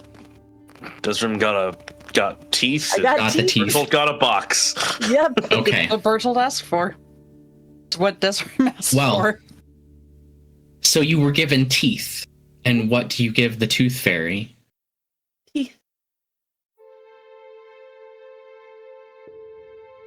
An almost imperceptible shudder will worm its way through her body as she hears that voice, and she cricks her neck around, trying to get it out of her head. She knows she can't, but she resists it, just kind of wincing. Her typical pseudo-creepy grin gone for a moment as her face slackens and softens, and tries to shake it out.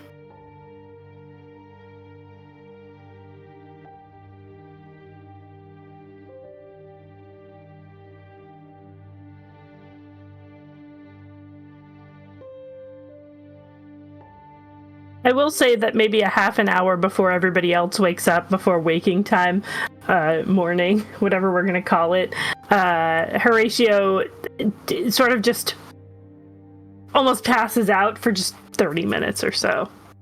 He sleeps, just in the way that people who are tortured and tormented sleep.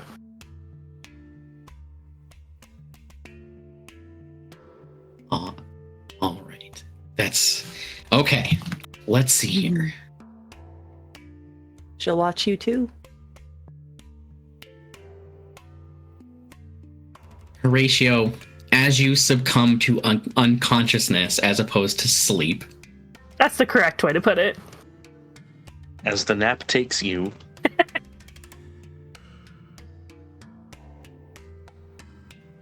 do you desire power or something else from this expedition?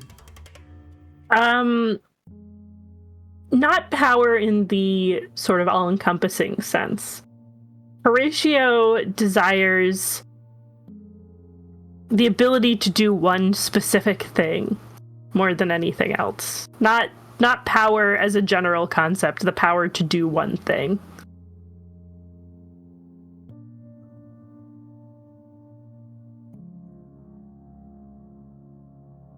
Bertold, as you snore your way through unconsciousness, how will you succeed where others have failed?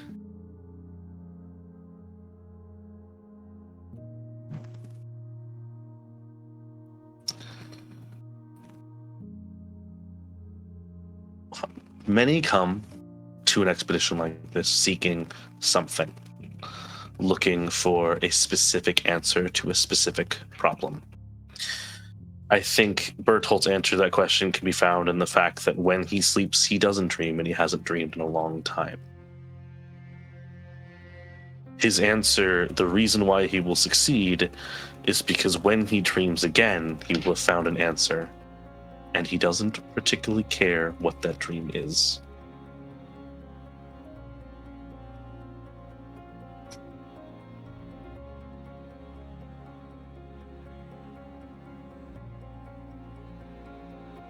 Laura,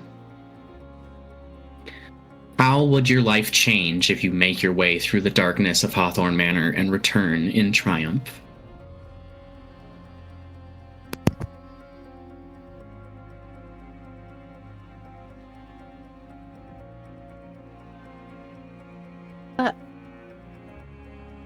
would feel satisfied, not for me, but for my greater works, which I don't need to be recognized for.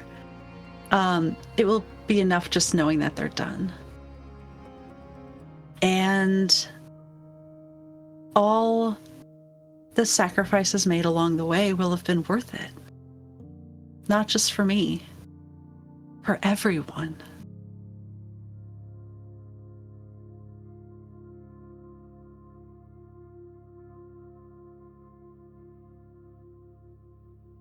Do you have an idea when you will know it's been worth it?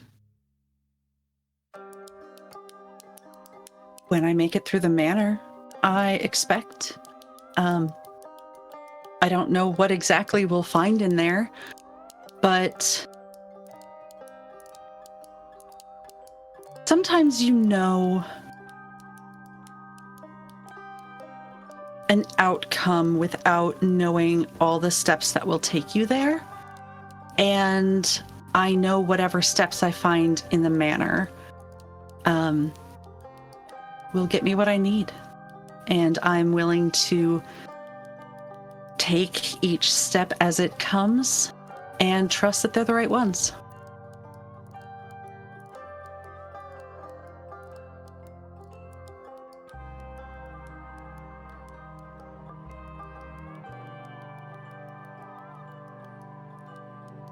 Eventually, you all wake up. You pack up your thingings. Deserim, you find something extra among your belongings. Oh boy. You find a intricately carved meerschaum pipe with the image of a tall masted ship cresting a wave.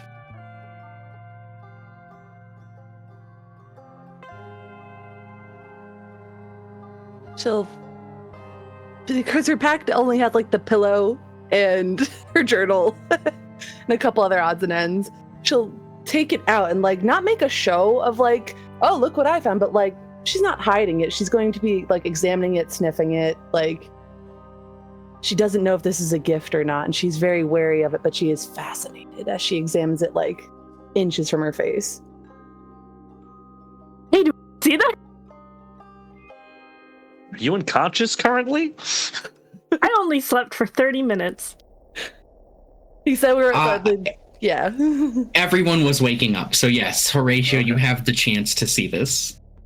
Cool. I think Horatio would be packing his pack back up and then would catch the glint of the starkly white whalebone out of the corner of his eye and immediately drop his pack, although it might have been more of a throwing his pack. And very quickly, he is in front of... Oh my god, I've forgotten your character's name. Deserim. I was going to say Desiree, and I was like, that's not correct. It is very quickly in front of Desiree and says... Good morning. And says, give it back. I can give it to you. It's not back. Give it back. Here, take it. I have no need for it. You took it. I did not. I did no such thing. What use would I have for this? Whatever use you have for your teeth. Those have value. This has no value to me. And he would snatch it right out of your hands. But it has value to you? And say something, what would he say? He would snatch it right out of your hands and say, you don't know anything. I never claimed to. Clearly. If I see you near my things again, I'll kill you. And walks back to his pack. Archie. Bit early in the morning for death threats, don't you think? Never too early, and I highly doubt it's morning.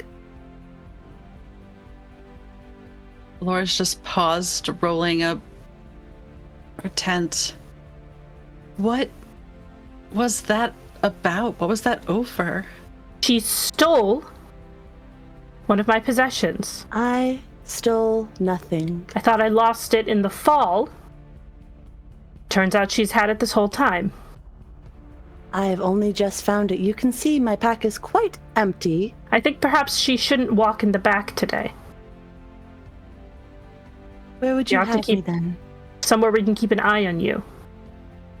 If she was in the back and you were in the front, when would she have taken it? I don't know. She's very strange, as we've all pointed out. She could That have done is it at true. any time. Probably not any time. It doesn't matter when she did it. It matters that she stole something.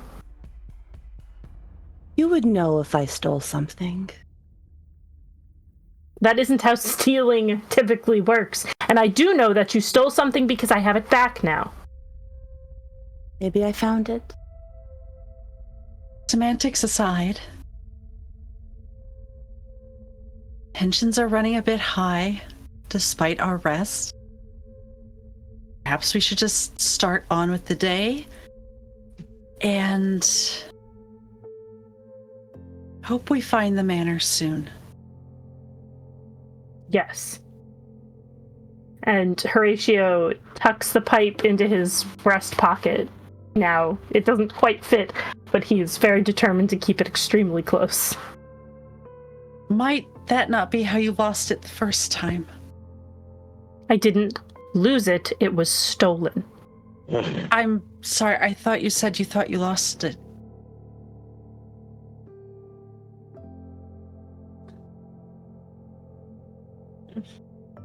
If it makes everyone feel better, Desrim, you can walk up front with me. Nothing I have is worth stealing. Gladly.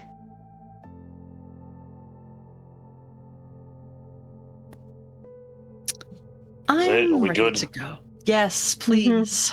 Yes. Okay, where the fuck are we going?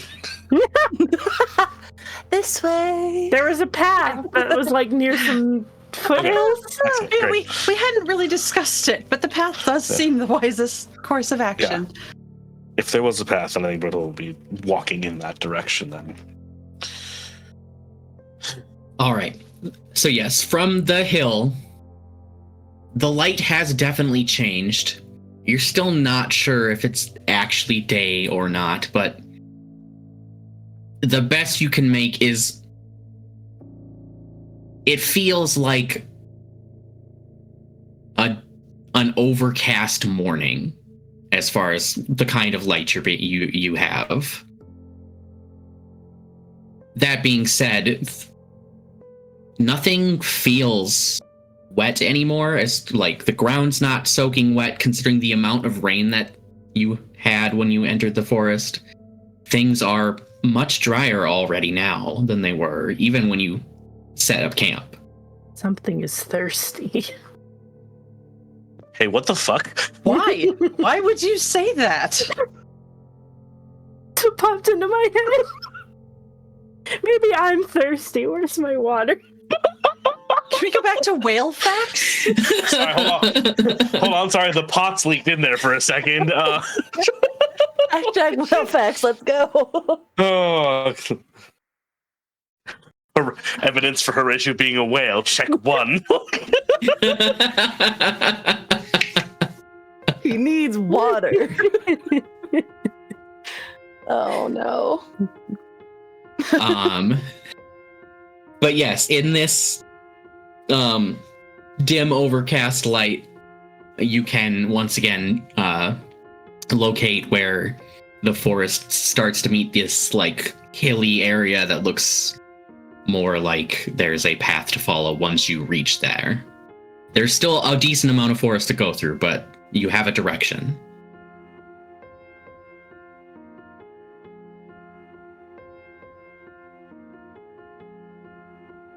Forge ahead. Forge ahead, but grumpy. I mean, I'm not to nitpick, but isn't Horatio always grumpy? He has been grumpy this whole time, yes. Extra grump. Yeah. Extra grumpy. Extra Grumpy help. and maybe pouty. Oh, Yes. brooding. Very Yeah, Brooding. yeah, He's that's, good at that. Brooding. He's that's good what at it is. that. Now it's brooding. It's gone from grumpy to brooding. Escalated. That's where the difference is. Yep. Like levels of very good, exhaustion, levels of brooding. Mhm. very- All right. You head down the hill back into the forest. You're not sure. The forest isn't ever friendly, but it seems like it's putting up less barriers today, or now, whatever time it is. At present. Yes. It's not easy going, but it is easier going. It's easier to see with the overcast skies. It's easier to keep track of each other.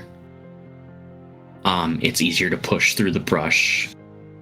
It still catches and snags and, scratches you, but it's less overbearing than it was before you rested. Whether that's because of the forest or simply because you had the chance to rest, there's no way to know. As you push on,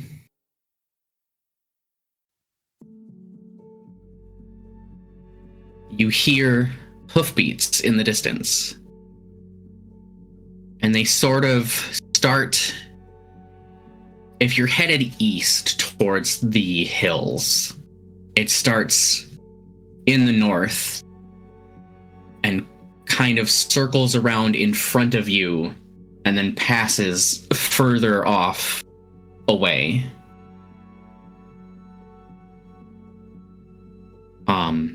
And it didn't sound like a single thing. It sounded like multiple things. A herd of something. But outside our vision Dear. range and not toward us? Correct. Oh. If you're wearing the binaural headphones, you could obviously tell that it went whoosh around. Well, it's Okay. circling us. Yes, except it specifically, once it reached this other side of you, it went away. It's not just circling around. Okay. Don't like that. So something was running from somewhere to somewhere and avoided us. Interesting. Unfortunately for Bertolt, it's not near us, so it's irrelevant.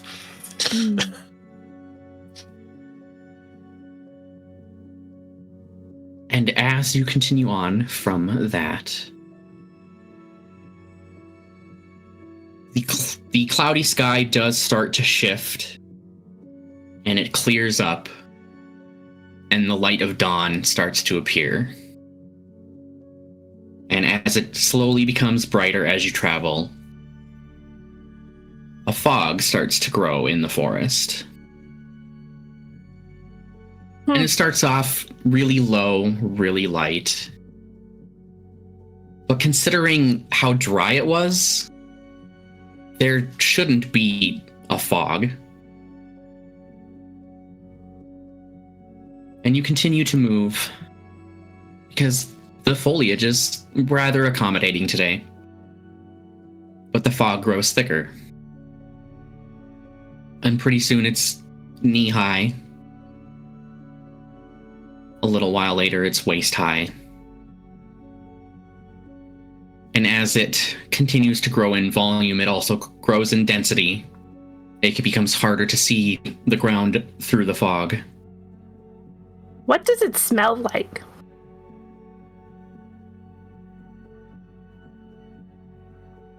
What does it smell like to Horatio? No reverse card. Love that. It smells like the sea. What it smells like to Horatio. The sea on a hot day. Horatio, it smells like the sea on a hot day.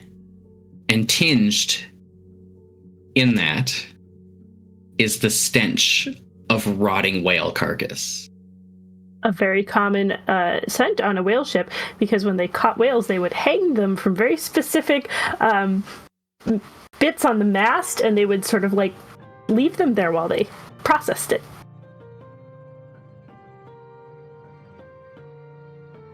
But that's an interesting question to be posed. So, why not? Bertold, what does the fog smell like to you?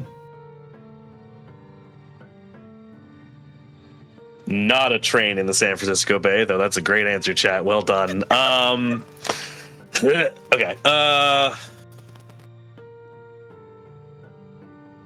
It smells like oil and smoke and embers and charcoal. It smells like the burning of metal and the hiss of steam. And I think somewhere in there, mixed in with that scent, is the death of creativity.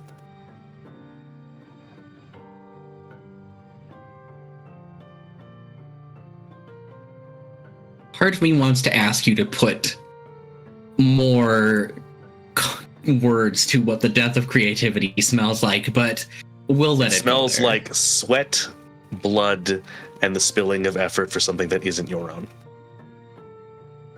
Oh, so capitalism. Exactly. Gotta sneak that in every game, right? The true evil is capitalism. The true horror. Yep. Yep.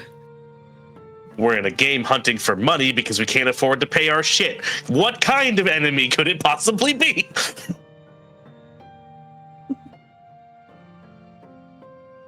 We're not all Yes, looking for money.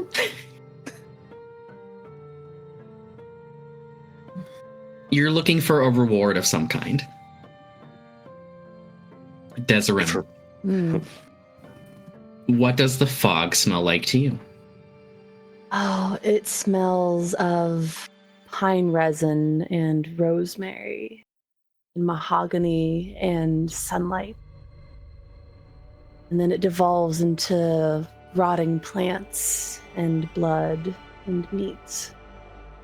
And these smells coalesce and mix in various ways, shifting from utterly pleasant to almost gag-inducing as the vapors sort of swirl around. It smells like home.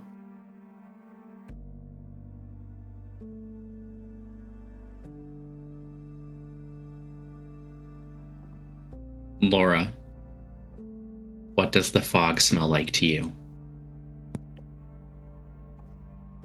I think it starts with a similar sharp, salty, fresh sea breeze. Not from right by the water, but when you're about a mile away, you can still smell it.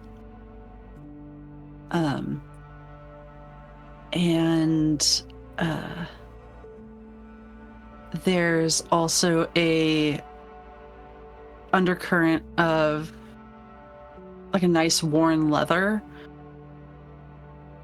and then it turns to a sharp chemical smell, ending in kind of the like snuffed out candle, almost, that's not sulfurous, but the smell of a snuffed out candle.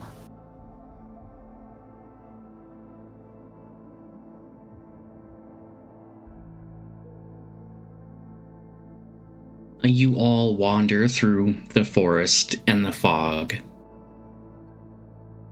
Eventually, you're not even sure that you can see each other, but somehow you have the sense that you're still headed in the right direction. It almost feels like, Desiree, perhaps the forest wants you to reach the manor for some reason. She appreciates its kindness but doesn't trust it. But we'll play along. I think Horatio whistles while they're in the fog, just out of habit of trying to keep some kind of noise going when you're in low visibility conditions to keep track of where everybody is.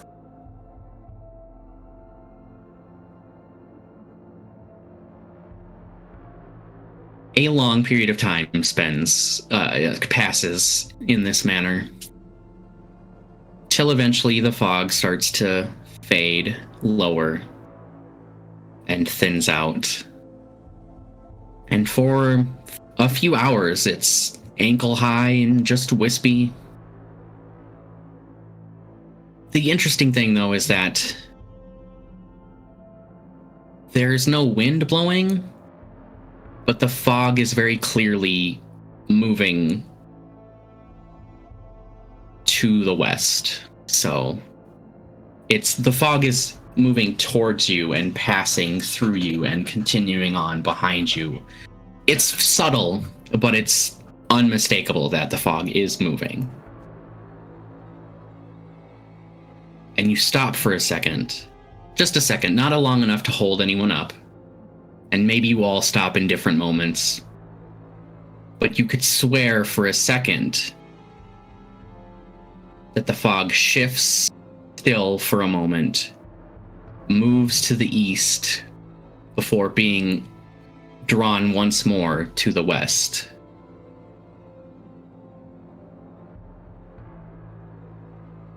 You knew this forest was unnatural, but now you wonder if the forest is, in fact, alive in a sense outside of the plants.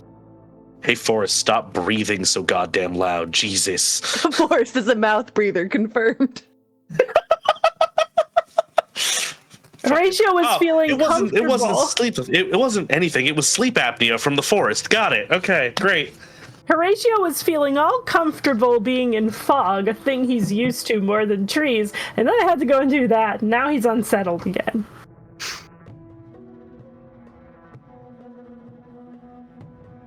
You know what, though? I feel like discovering this aspect of the forest is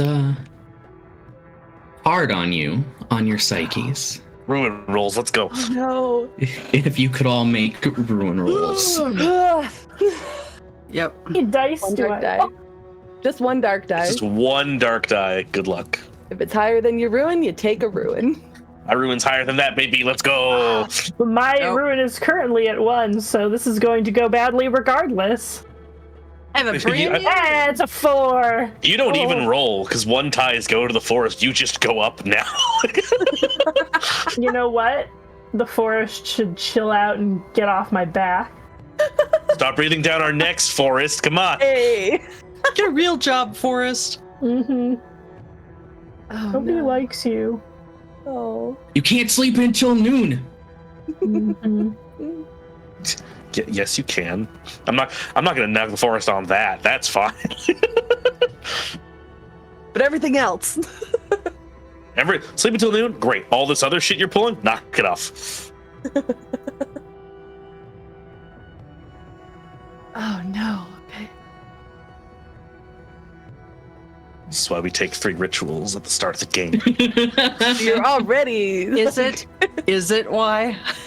Yes, that's explicitly why I did that. John's I was like- always got some kind of weird strategy up his I was like, sleeve. what if we just have 4 ruin and we minimize our chances of getting more? Pro gamer moves right there. Working On out the for other you hand, so I far. just on the other hand, I die faster, so you know. Meh. Look, speed running is also pro gaming, right? Trophy Dark 80% death.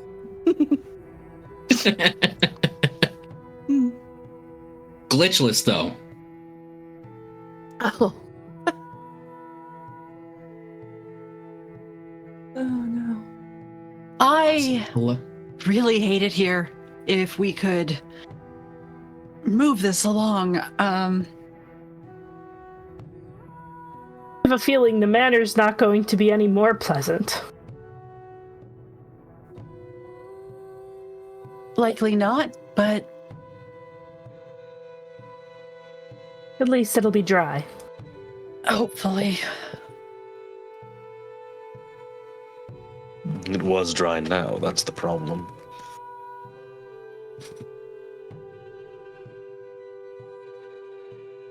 Shall we carry on? Indeed. I think while we're walking in the fog, to the point where, because it fog muffles sound a little bit. I think Bertolt will kind of lean over to Desiree and be like, "So, did you actually take it?" Or Oh, no. It is custom for me to, if I take something to trade, those are the rules. I would not break those rules. I would not dare break those rules. Mm-hmm. I do not know how it came to be in my pack, but I'm glad that he has it back. It seems very important. So, what did you trade for it? I didn't. That's the thing. I did not take it. It appeared. I thought you would have traded the teeth or something. Oh, No, I would not dare trade those. Those are invaluable to me. interesting. For some reason, I believe you, and I think it's because that's as weird of an answer as I was expecting. I'm glad that I've earned such tenuous trust.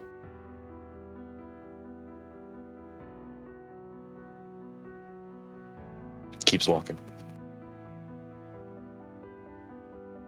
As you walk forward and she is half a step behind, she will whisper, "Think on what is invaluable to you." And then back off.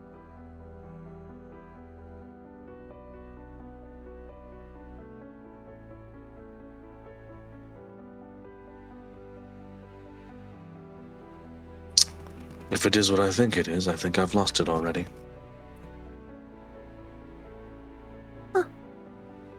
She'll ponder that.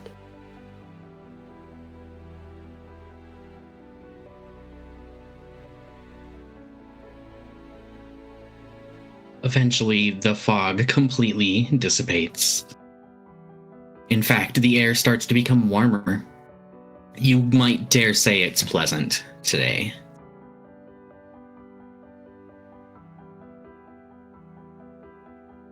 And you start to see the trees thinning out slowly. The brush becomes a little less packed and easier to traverse. And before you know it, you exit the forest at the edge of these foothills. A small, like a walking path at best, maybe a trail from game, perhaps. Not much, but it appears that there is a path to follow through these foothills.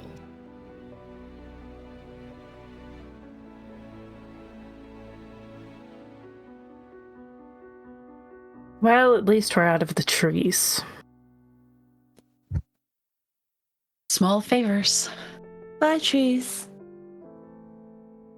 Everyone check their gear, I suppose, and then carry forward. That was not a dig. That was just... Do you still have your pipe, Horatio? Have you managed to keep tight onto it this time? Yes. Good. Excellent. And he walks even further away from you.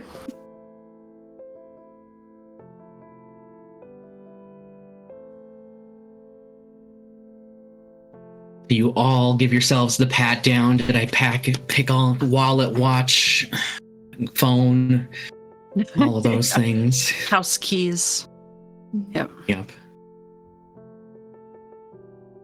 And once you got your teeth in your pillow, and once you decide that everything is in order, you head on. And Yes, this is definitely... Where'd that word go? Rain, come back. These are foothills. There is, in the distance, a low mountain. It's kind of hard to see from certain angles, but there is definitely a rise in the elevation somewhere ahead. But as you follow this path, you hear that stampede of hooves again. This time starting from off to your right side, coming around. But as you stop and listen, it's getting closer. It's not running at you per se, but it is definitely not running away. And as you come around a curve around this hill, you see in a bit of an open field between some of these hills, these large, and you realize after a moment, you're not hearing hooves. You're hearing chitinous legs as these massive beetles race in a herd. Purple and black, azure, deep colors glinting off of the sun that you have today. And they veer towards you for a moment, like directly towards you. There's a moment where you're like, shit, this is going to be real bad. And then they dip down into a little area and you lose sight of them. And then you hear as they crest another spot and they continue to move on past you to the other side. What in the hell is that? Has them running. I don't care why they're running. I'm more concerned with what they are. Looks like bugs. I want to not be here when they come back or other things show up. Horatio looks at Desiree and is like, doesn't say anything, but just gives like a questioning look, like assuming that you would know what these are. Don't look at me. All I know is that they are lovely. Very helpful. Memory. It would make good armor. And It Bertolt would. keeps walking. With that shiny, it's probably very valuable. Also very fast. Anyone here like running? Not particularly. Jinx. That's what Are I we- figured.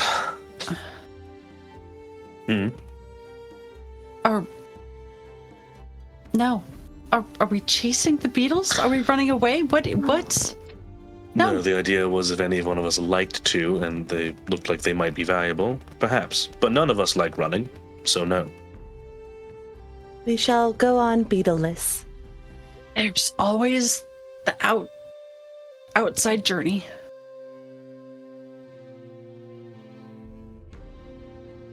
Homeward would be a phrase that makes more sense than outside.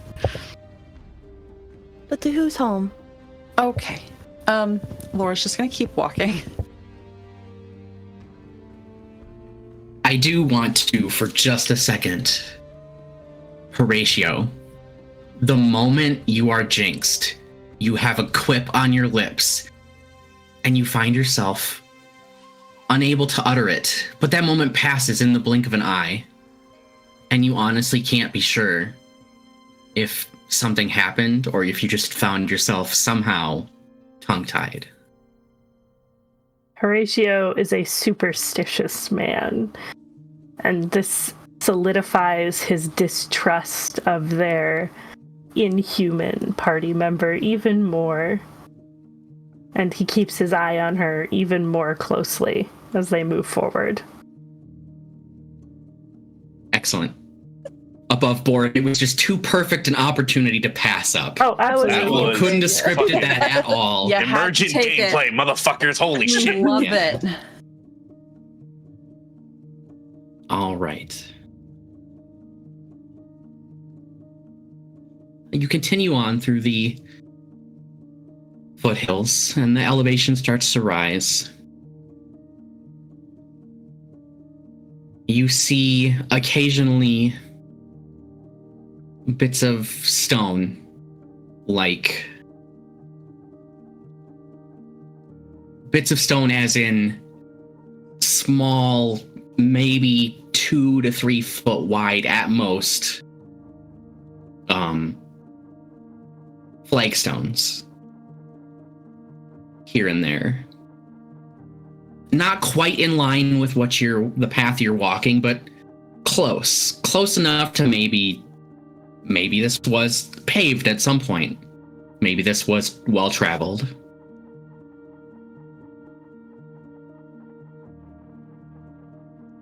Most of you, perhaps all of you, haven't been around long enough to know the golden age of the world. But you know that there are tales of massive cities,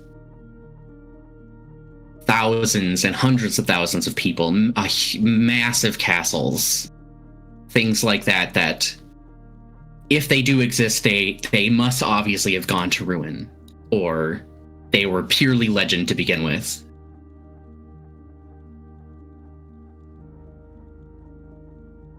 But a path like this maybe makes you wonder.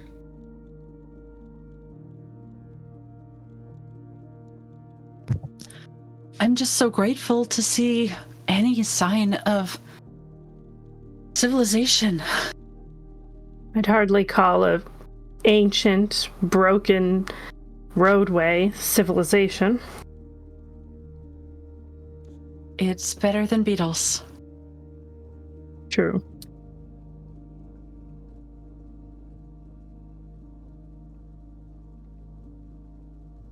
At least in looking at Desiree, at least in terms of finding our goal. Oh, I agree. It is a quite clear path.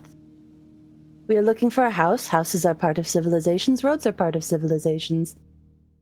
I stand to reason. Are you looking for a house? It is a manor, is it not? It is. I just checking, I guess, as to why you're here. I have debts to pay. Debts are paid with money. I'm not questioning your legitimacy. I am just making sure all of our goals are the house, the manor. Yes, money. Yes, that is why we are all here. Mm.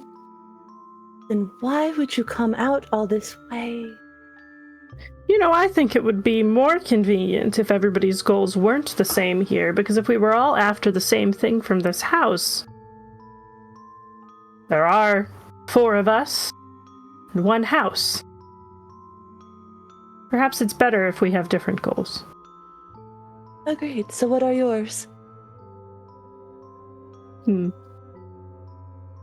he keeps walking. Huh.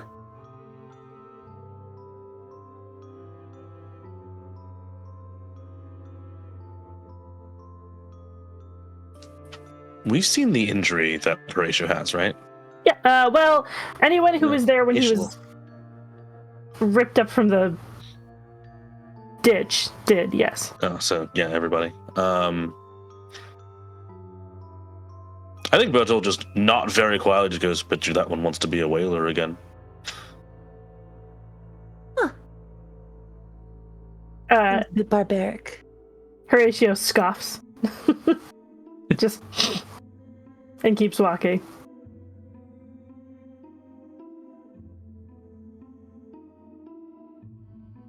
All right. So as you have have this discussion and follow this path. We have entered Ring 2. I'm sure it won't be any worse. Ring 1 You is travel fine. for... We don't have to go further. We could just be in ring 1 for a bit longer. Yeah. We're good here, right? That's it. We're good. That's it. We won. We won Trophy Dark.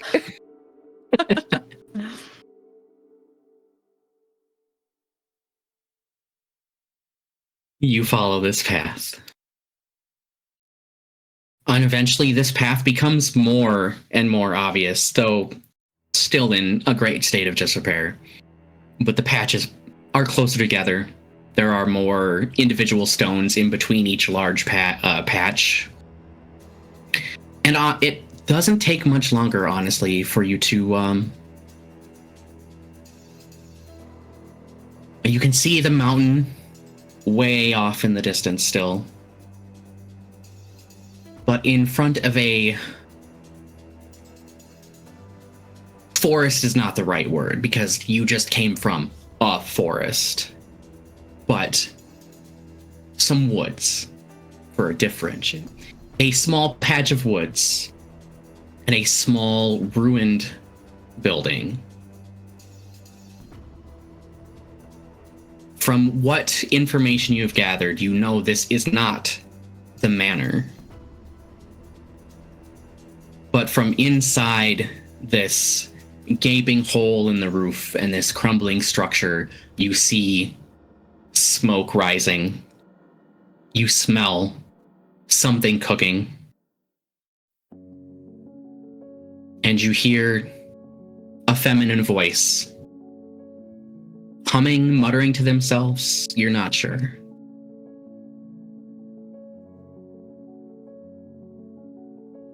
I don't know if I like the idea of company at this juncture. For once, I agree with Horatio. Don't make me regret my decision. I want to say maybe they could help guide us, but I don't know if I trust anyone who lives out here, to be honest.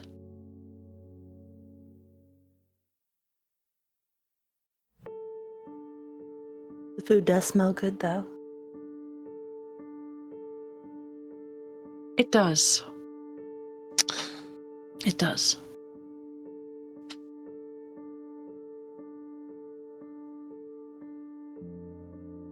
Did none of you grow up with fairy tales? All I grew up with was fairy tales. Oh, dear God. Excellent. Then we know that strange foods lying around in forests, bad idea. And Bertold goes in a direction opposite. Terrible, I will terrible follow idea. Bertold. It does still smell good, but It does smell so good. yes. That's how they get you. Yeah, There is- Horatio immediately follows Bertold because There is an Yes, audible super grumble suspicious. from Bertold's stomach. Clearly, he Yes. knows it. Everyone knows it. We're going to say it out loud and keep going. I love how much of what we do is in like unison and like unanimous decisions and agreements, and there's no trust, no camaraderie. No. Like, it's my favorite thing. Everyone has exactly one common sense brain cell. The other 99% are, how much do I not like this person? Yep. Hey, it's worked for us so far. yeah, So no one's far. dead yet. Ring 2, folks. Plenty of time.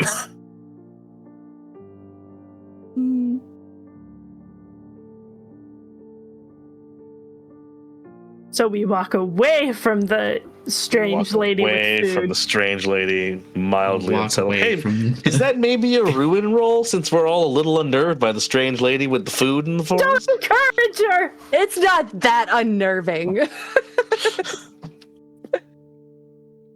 Just I don't checking. think so. It's not like you saw weird deer again. Yeah. And- Way less weird than a that weird was my deer. note, Weird actually. deer cooking in the kitchen in a little apron. No, my note, my single note for that encounter was just a weird deer, no context. Perfect. absolutely perfect. Every good horror game needs a not note that weird just says deer. weird deer. Peak Alien bullet point doesn't planning. Yeah.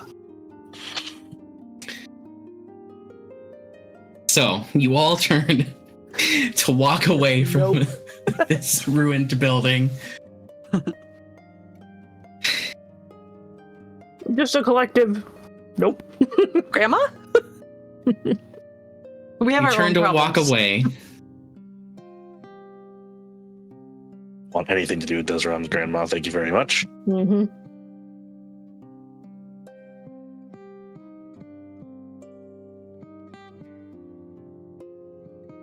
You can avoid this building and whoever might be inside. It's not hard.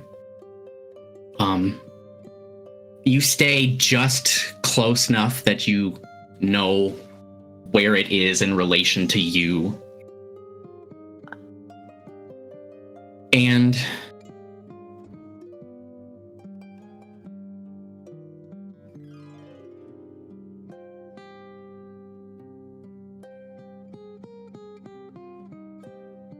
you round a hill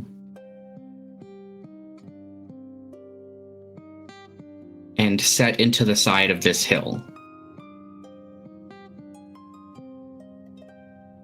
is a stone arch, is the best way maybe to explain it. It's not a standing arch. It's set into the hill. And at first, it just looks like it's full of hill. And as you get closer, you see what's... I wish I had a building in mind, honestly, that would help. But you get closer, and the green of the hill starts to change. And you're all familiar with fairy tales. I'm pretty sure most, if not all of you, have rituals. If not, you understand that rituals are a thing in the world. And this opening shimmers. And through it, you see what used to be a gorgeous garden fall into ruin. And you see what might be a greenhouse off to one side.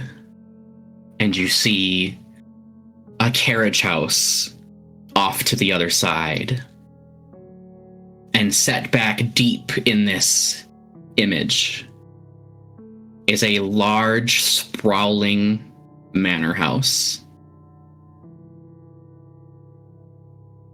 The paint's faded. Sections of it look a little worse for the wear. It's not immediately the ruins the way that hut that you passed by is a ruin. But you have a pretty good feeling that's your destination.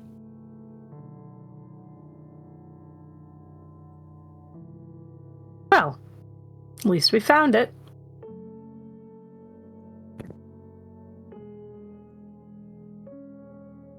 Somehow I'm Right. not as comforted as I thought I would be.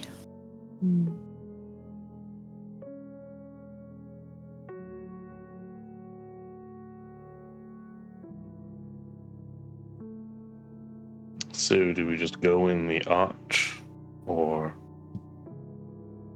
Yes, who wants to go through the ominous little portal first?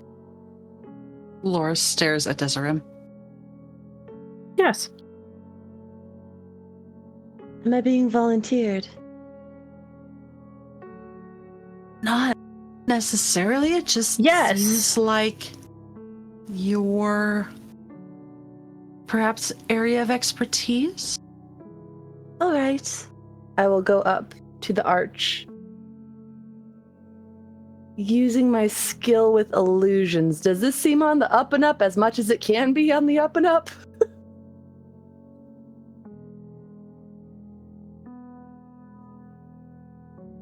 I think because of your background and your skills, this is technically an illusion, but it is on the up and up in that it will take you where it appears to be. It is something ancient in this world, a magic that does not exist anymore, even for the Faeborn. She is going to absolutely breathe it in before turning back to the group and with a wink, tally ho, and go through. All right. As you honestly, it feels like you kind of hop through it in my mind. Is that correct? Yeah. Yeah. The rest of you see them hop through, and for a moment, she's just gone. And then almost like watching a painting, a figure appears in the foreground of the painting on this path in this garden. And after there's a little shimmer, and the figure is slightly further down the path. And after another little shimmer, they turn and they are waving back out to you. Desiree, from your perspective, it looks like looking through a mirror. You can just see the other side of the thing, as if there's air there. Mm-hmm. She is practically twirling, her cape spinning and billowing behind her. She is so delighted with where she's at right now, and she desperately wants her friends to experience this as well. Horatio doesn't trust this for a moment and is going to wait until at least one other person goes through unscathed. Of course, fine being that person. It's all weird. There's nothing great on this side either. And look at Desiree having a great time.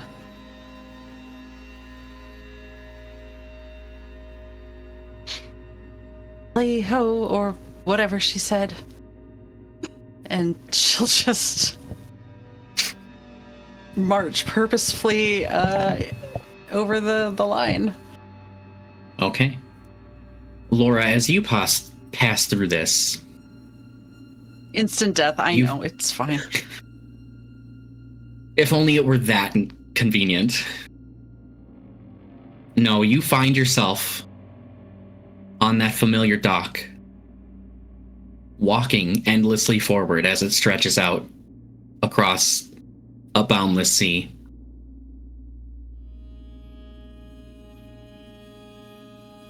And you walk, and you walk, and you walk for...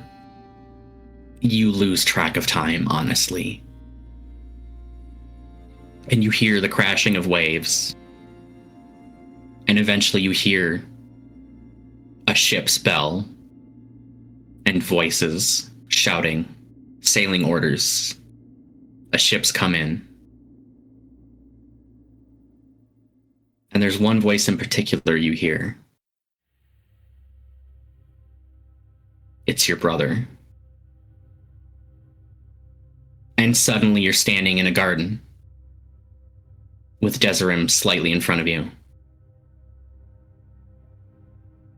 To both Desiree and everyone else, Laura appeared instantaneously. It was a seamless, just lickety-split transition. And to those of you outside, once more in this painting-like image, you see another figure of Laura appear. Well, she made it through in one piece. All right. And Horatio steps through next. Horatio, when you step through, you feel heavy. You feel the weight of the ocean above you. pressing down on you. It's dark. If you look above you, you can just barely make out the shimmer of what must be the top of the waves. But you are so far away.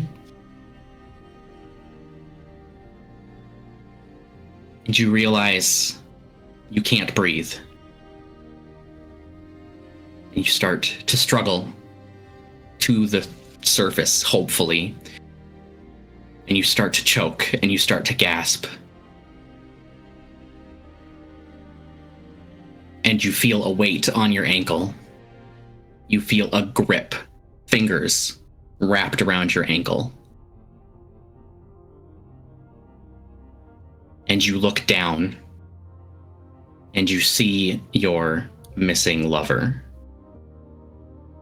dragging you deeper. And then you appear in a garden with Desiree and Laura. And he just says, fuck. Are you over? I know magic can be strange if you haven't experienced it before. Shut up. Okay.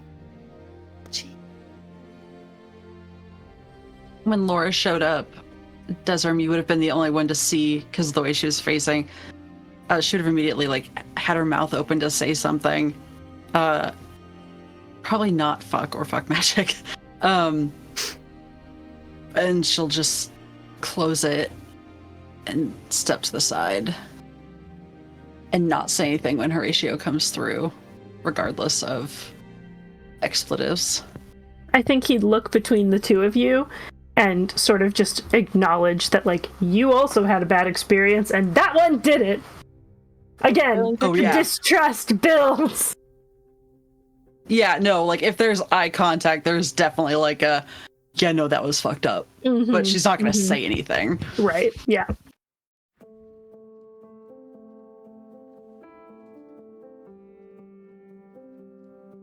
Come join Everyone us. else is on the other side, Berthold. Yeah, Horatio steps over. Berthold was already moving to go through at the same time. I love our himbo who doesn't care.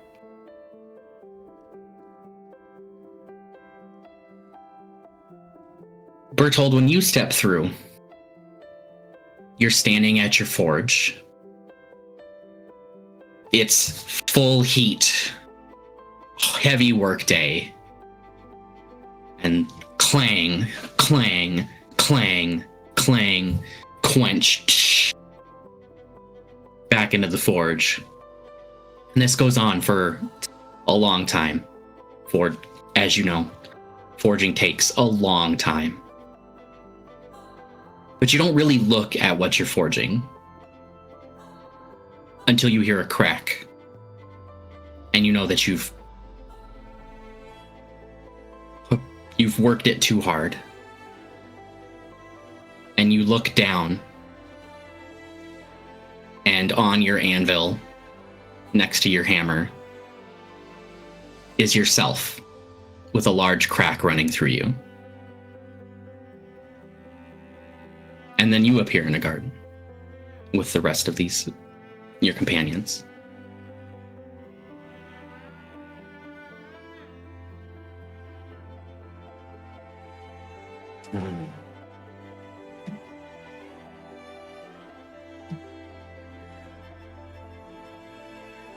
Showing me things I already know then.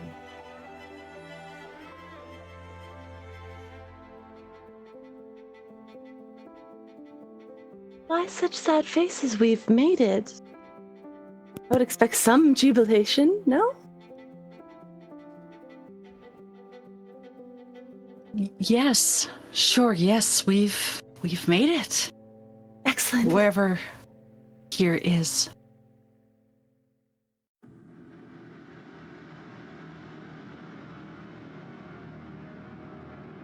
And you find yourselves standing in the remains of a garden long dead.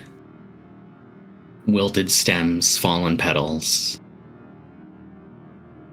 Nice tree cover. It's not bright and sunny like it was in the hillside area facing this manor house. And that's where we will end today's episode. If the forest doesn't kill Desrim, the party's going to. Yeah, my money's on Horatio. I know. Yeah, Laura's not mad, just creeped out. Safe from Laura at the moment. Marked safe from Laura. Bertold is like, this forest is weird. It's probably good we have a weird person in here. Like, Right? But I promise it's honestly, two different weirds. I told you all I was playing a terrible little man. yeah, I love this Honestly, terrible. you did. It's true.